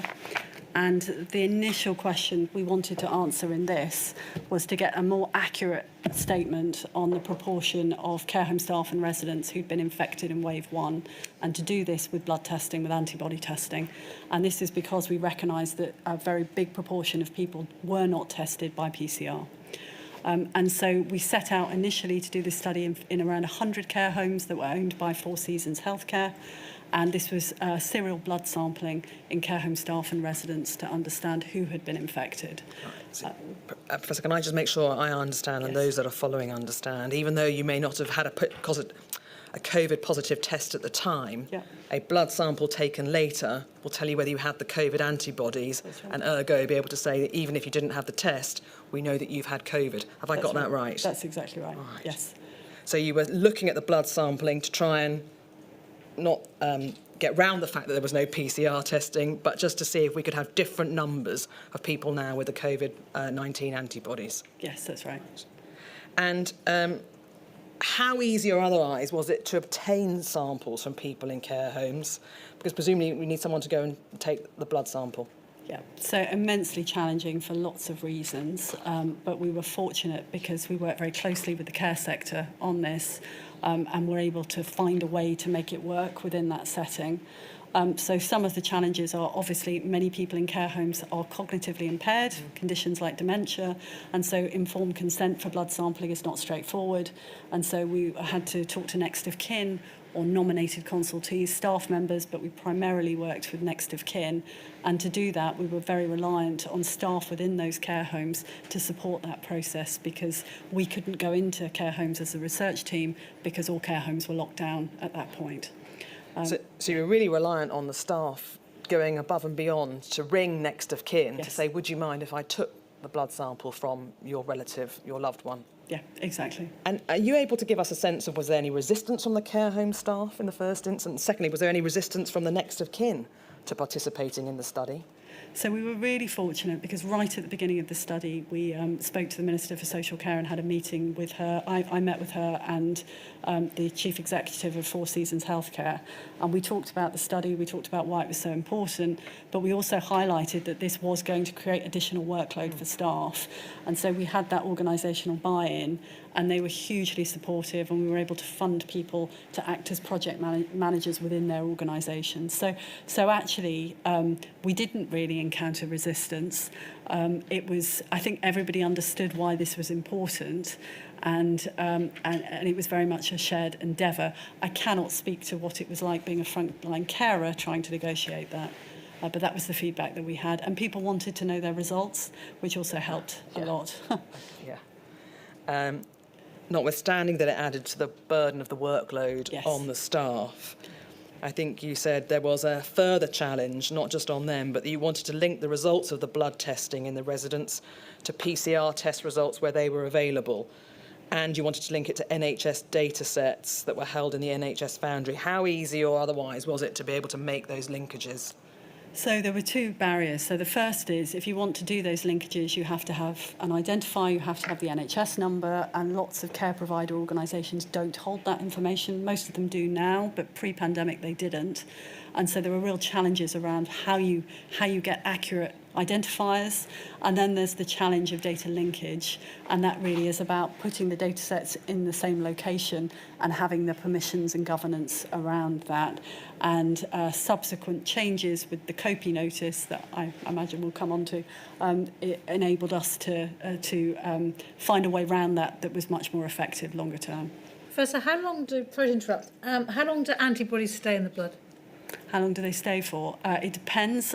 So we could be confident we would have them for sort of 4 to 5 months. Thank you. So we're conducting this study, it started in May, I think it was. So it would still capture people who were discharged in March. Yes. Yeah. In fact, it would go back almost to the beginning of the 2020. I think our biggest challenge is that not everybody survived to be available. So again, we have the underestimation problem, and there is variability in the duration of antibodies as well. But right. So there's those two caveats to apply to the cohort study as well. You mentioned their COPI notices, control of patient information, which essentially provides a legal basis for research teams to access data. How valuable was it to have the COPI notices in place to enable the access to that data?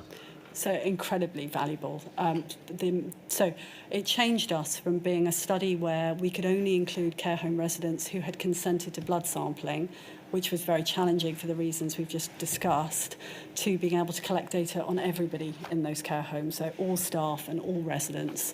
And so that took us from a study of the sort of order of magnitude of thousands to ultimately we had over 70,000 care home residents and staff in our study. And clearly the power of our analyses and conclusions is much greater if we're able to enrol many more people. Can we look, please, then, at the key findings from the Vivaldi cohort study? And your paragraph, I think 44 is where it starts, Professor. And it might be useful if we could call it up on screen. It's 613-177_0021. Thank you. The cohort study alongside the survey was to get an accurate estimate of the proportion of surviving staff and residents who've been infected based on the antibodies. And you wanted to track what happened to the resident staff over successive waves. I think you explained that although it started out as 100 care homes, did you say it went to 700? So ultimately we had, I think it was 346. 340, forgive me, thank you. And then there was the issues with linking it that we've looked at. But if we go on to paragraph 45, the first priority in the cohort study was to estimate the proportion of staff and residents who'd been infected. Using the NHS Data Foundry and blood samples, we estimated that 33% of surviving residents and 29% of staff had antibodies showing they'd been infected in the first wave. So quite higher numbers than we looked at in the survey. And would you expect there to be higher numbers based on the antibody cohort testing? Yes, absolutely. So that was not a surprise. It was not. I think we were all surprised at how high it was, bearing in mind these are survivors. But we absolutely expected it to be higher than the PCR testing because we were very aware that that was very limited in the first wave. Or to put it another way, it shows you how much of an underestimate it was from the survey results. Yes. The estimate for residents was approximately threefold higher than in the survey. You say it's not surprising. Shows that many people who were infected in the first wave did not have access to PCR testing. And then help us, please, really, with the next few sentences, Professor. You say, to investigate rates of infection, we compared the PCR positive infection rates in residents and care home staff who had evidence of a previous infection of up to 10 months earlier with those who had not. And what did you find, please? So the reason we did this, so this was before vaccines were available. One of the key questions was whether people could get COVID more than once. How worried did you need to be if you hadn't had it, essentially? And so what we did is we looked at antibody test results referring to wave 1. So people could be positive or negative. And then we looked among those positives and negatives, what was their chance of getting a new infection? And we found that it was very significantly lower in those who had had a prior infection, highlighting that if you'd had it previously, you had immunity. Obviously, that changed with the emergence of variants, but at that point in time, that was a really key finding because it did provide some reassurance that, there was some protection. Yeah. So effectively, if you'd had it and survived, you were at lower risk of infection. Yes. And therefore help inform policy to look at the places where there wasn't that amount of immunity. They might need more protection, if I can put it like that, or different forms of protection. But to give you an idea of how many people in care homes might nonetheless be protected by the fact they'd had it the first time round. And I think also importantly, providing some reassurance to people in the care sector about the risk of, if you have had it and survived, then potentially your future risk is diminished. Now, you mentioned just a moment ago that it was before there was the variants as they emerged. Can I ask you, please, about your paragraph 46? Can you help me with what Vivaldi found in relation to, I think it was the alpha variant that emerged in the autumn of 2020? Yes, so, and this is a really good example of why data and data linkage was so important. So what we were able to show is that as this variant emerged, because of a peculiarity about how the PCR testing worked, we were able to track the emergence of this variant across the southeast of England. And there was good data on how it had spread across in the general population, but no data on the care home population. The hope at the time was because we had a lot of control measures in place, care homes were protected and it wouldn't get in, but we were able to show that the variant had got into care homes and the potential risks associated with that. And just finally, I think in due course, Vivaldi was asked to look at vaccines against viruses, because there was a concern that COVID vaccines might not provide residents with adequate protection. But what did Vivaldi find when you were able to factor the vaccines in? So there was a lot of concern because, for example, with influenza vaccine, we know it's less effective in these older age groups. The clinical trials that were done of the vaccines excluded care home residents, so we didn't have any data. We were able to show that the vaccines were actually working very effectively in this population and substantially reducing the risk of infection. And so, again, that provided a lot of early reassurance and also to support the rollout and uptake of vaccination in that population. Yeah, I think it showed that vaccines did work. They were effective for 3 months after dose 2, but thereafter protection declined. Yes. Is that a fair summary? And we saw that pattern repeatedly because we kept doing these kinds of studies. So we saw after booster vaccinations, within a period of approximately 3 months, you start to see that waning, hence the need for boosters. And so our data was also useful for the Joint Commission on Vaccination and Immunisations when trying to think about the timing and need for boosters in this population. My lady, a lot of data there, a lot to take in. Would that be a convenient moment? It is, for and an afternoon break? it's long. I've had quite a tough morning. Yes, so, I appreciate that. I'm sorry. If you'll forgive us, we'll take a break. I promise you, we will finish your evidence this afternoon. I shall return at 22. Thank you, my lady.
going to do this drone shot straight after, but they kind of want us to be backing up and going. So really it's just sort of the remarks. After the remarks, they want us out ASAP. Getting out of Dodge. Please filter it.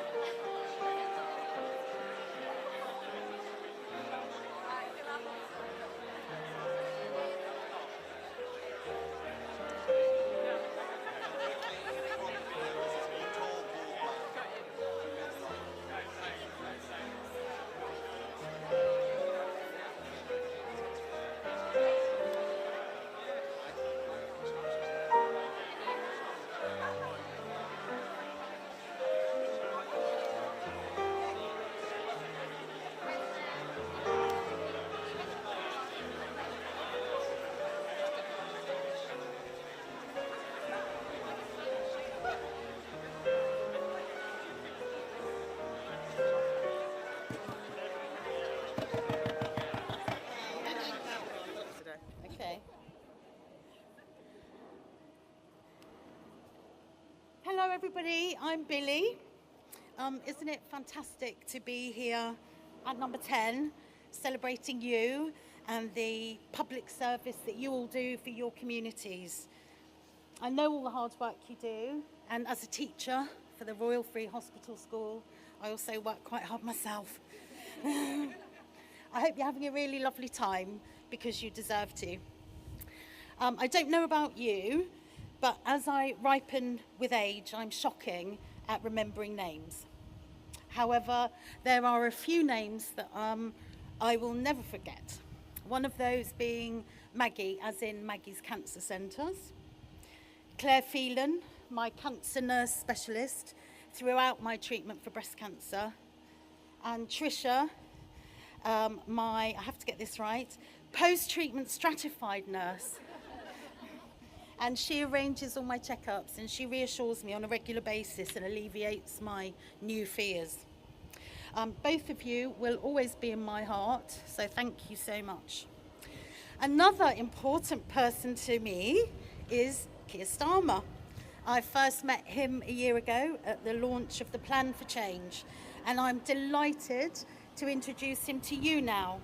So if you'd like to join me in welcoming the wonderful Keir Starmer. Thank you. Billy, thank you so much for that introduction. Thank you for what you do, and it was really brilliant that we did the Plan for Change launch together, and that you're now back here in the garden. And let me address everybody here by saying it is really such a privilege to have you all here. And as I look around the garden, I see so many people that I've met before, that I've got to know, that have been part of my journey and shaped my thinking. And so many people as I look out who I've been humbled by what they do, what they give, and that sense of public service that is in each and every person in this garden. So thank you for coming to where I work. Thank you for coming to where I live, to my house, and standing in my garden. I'm sorry we haven't got more shade for this afternoon, but it is really, the very fact of having you here is hugely important to me, and a real statement of intent about what matters to me. And for many of you, the things you've said to me, the things you've told me, my understanding of what you're doing, why you're doing it, has all gone in to help me shape what we do in government. And that's exactly how it should be, because we said we'd be a government of service. If we're a government of service, we should be talking to people in public service, taking on board what you have to say to us, and then distilling it together, because you're part of this, into what we do in government. And for me, it's a sense of really bringing you into government, physically, obviously, into the garden, but in a much more fundamental way, to shape not just what we do, but the future of our country. So thank you for being here. That Plan for Change was a really important testament to the difference that our public sector can make, whether that's the NHS that, for so many lives, Billy, I mean, it's just has touched on their lives and then the lives of their loved ones, and Billy, for you as well. And we talked not just about your work at the Royal Free, but your own journey. Last time we spoke at some length, and it was incredibly powerful and incredibly moving. And, you know, in this garden, we've got people from right across the spectrum. And I was just having a conversation with 4 or 5 of the people here. And I asked them what did they think looking out on the garden of everybody here. And they said it's a real sign of just how broad public service is. So many different people doing so many different things. There's not just 1 or 2 strands to this. It's across so many strands. So we have in this garden teachers, we have veterans, we have police officers, RNLI crew, firefighters, border force campaigners, medical professionals, including those who responded to the awful attack in Southport last year. And I'd just say a word about that because that was hugely impactful on me. I went up to Southport the day after that terrible incident, and I went up to say thank you to the first responders, to the police, to the ambulance crews and the paramedics, and to the firefighters who had to respond to the most challenging, the most awful of circumstances. And I just wanted, on that occasion, to say thank you to them for what they had done. Not a great public speech or display, but just a simple thing coming as Prime Minister to say to those that responded, thank you. And I could see on the faces of those I was speaking to, some of whom are here today, just how impactful it had been, because it was always going to be. But all of them, and this is what really struck me, were back out at work the next day, in uniform, doing their job, and all of them said to me, it was just doing my job. I said to them, it's, you know, you say that, but it was much more than that. But that spirit is what is captured in this garden, this sense of putting others before yourself, which is what public service is all around. So thank you for everything you're doing, for the young lives in particular that you're shaping, because what we do for the generation that's coming behind us is of real importance. The opportunities you're opening up, the protection you give to our country, our communities and our loved ones, and for the lives that are saved by people in this garden, and that spirit, as I say, of public service, of putting other people first. It's easily said, it's not so easily done, and it requires absolute dedication and all of the time. And it is a wider commitment to making our country a better place. So it is great to have you here. Just about a year since we got elected on a mandate for change, to end the chaos, to restore our public services desperately needed. My wife works in the NHS, and on more than one occasion I've said the NHS is on its knees, and she has corrected me in the past to say, no, Keir, this was before the election, it's on its face. And that is why we've done so much already to make sure that we're putting money, resource, support into our public services. I'm really pleased that the NHS is where we've put a huge amount of resource and support, and that means that our commitment last year, just before the election, I was saying this a year ago today, I said if you have a Labour government within the first year, we'll do 2 million extra NHS appointments. I can tell you today we've done 4 million. 4 million. And that is the difference it makes. And that is what we're doing, not on our own as a government, but with you, with others. And that money into our NHS, bringing waiting lists down. But more than waiting lists down, we are also committed to an NHS fit for the future. So not just the NHS as it now is, but fit for the future. We're very proud of the fact that the Labour government, after the Second World War, created the NHS. It's one of the proudest things that any Labour government has ever done. Our job is not just to celebrate that, although we do, it's to make sure that in decades to come, others can point back at this government and say, that was the government that picked up the baton and made the NHS fit for the future as we go forward. Because, you know, whether it's health or schools, where we've also put a huge amount of money, it is about who you have in your mind's eye, what the choices are that you're making as politicians, and making sure with schools that every child has the best possible start in life. That has not been the case in recent years.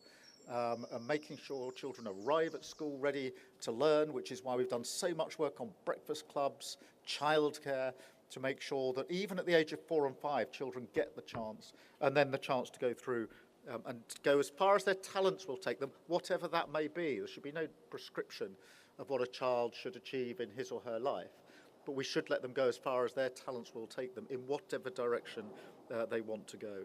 Moving then from health to prisons, and I'll go a bit quicker because I can see people are beginning to wilt in the sun and thinking this is great, Keir, but get to the bit that says finally a bit quicker, if you don't mind.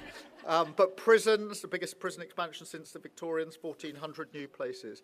And with our police, particularly investing in neighbourhood police. And you all know from the work you do, the thing that people want most is to know that they're safe and sound in their community.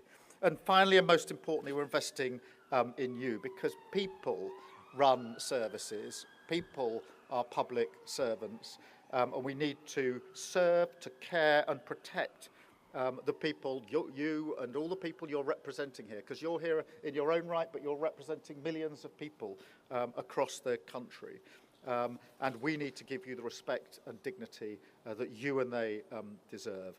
And that's why one of the first things we did was to give the public sector a pay rise, to ensure that, to take a small example, that our doctors were back on the front line, not on the picket line, doing the job that they want to do, that they've committed their lives to, which has meant that working with the NHS, we've been able to get those waiting lists down, rather than coming along as the last government did and saying it's all your fault, it's nothing to do with us. So that work of change has begun. There is a lot more to do. A lot more to do to change this country for the better, but we're going to continue in the same spirit of public service, because I promised this would be a government of service. That is why you are here, and this is not a one-off. For many of you, as I said at the beginning, this is a continuing discussion and conversation with me. So this is a one-off opportunity to be here in this place. It is my invitation to you to keep talking to me and to the government and being part of what we do. You are entitled to tell us what future you want for our country. And we should listen to that and work with you to mould that for the future. So thank you so much. Thank you for being here. Please enjoy. I know this is going to disperse immediately to all the shaded areas, but just before we do, I think I'm right in saying we've got a drone up that's going to take a photograph of us. Not quite sure where it is.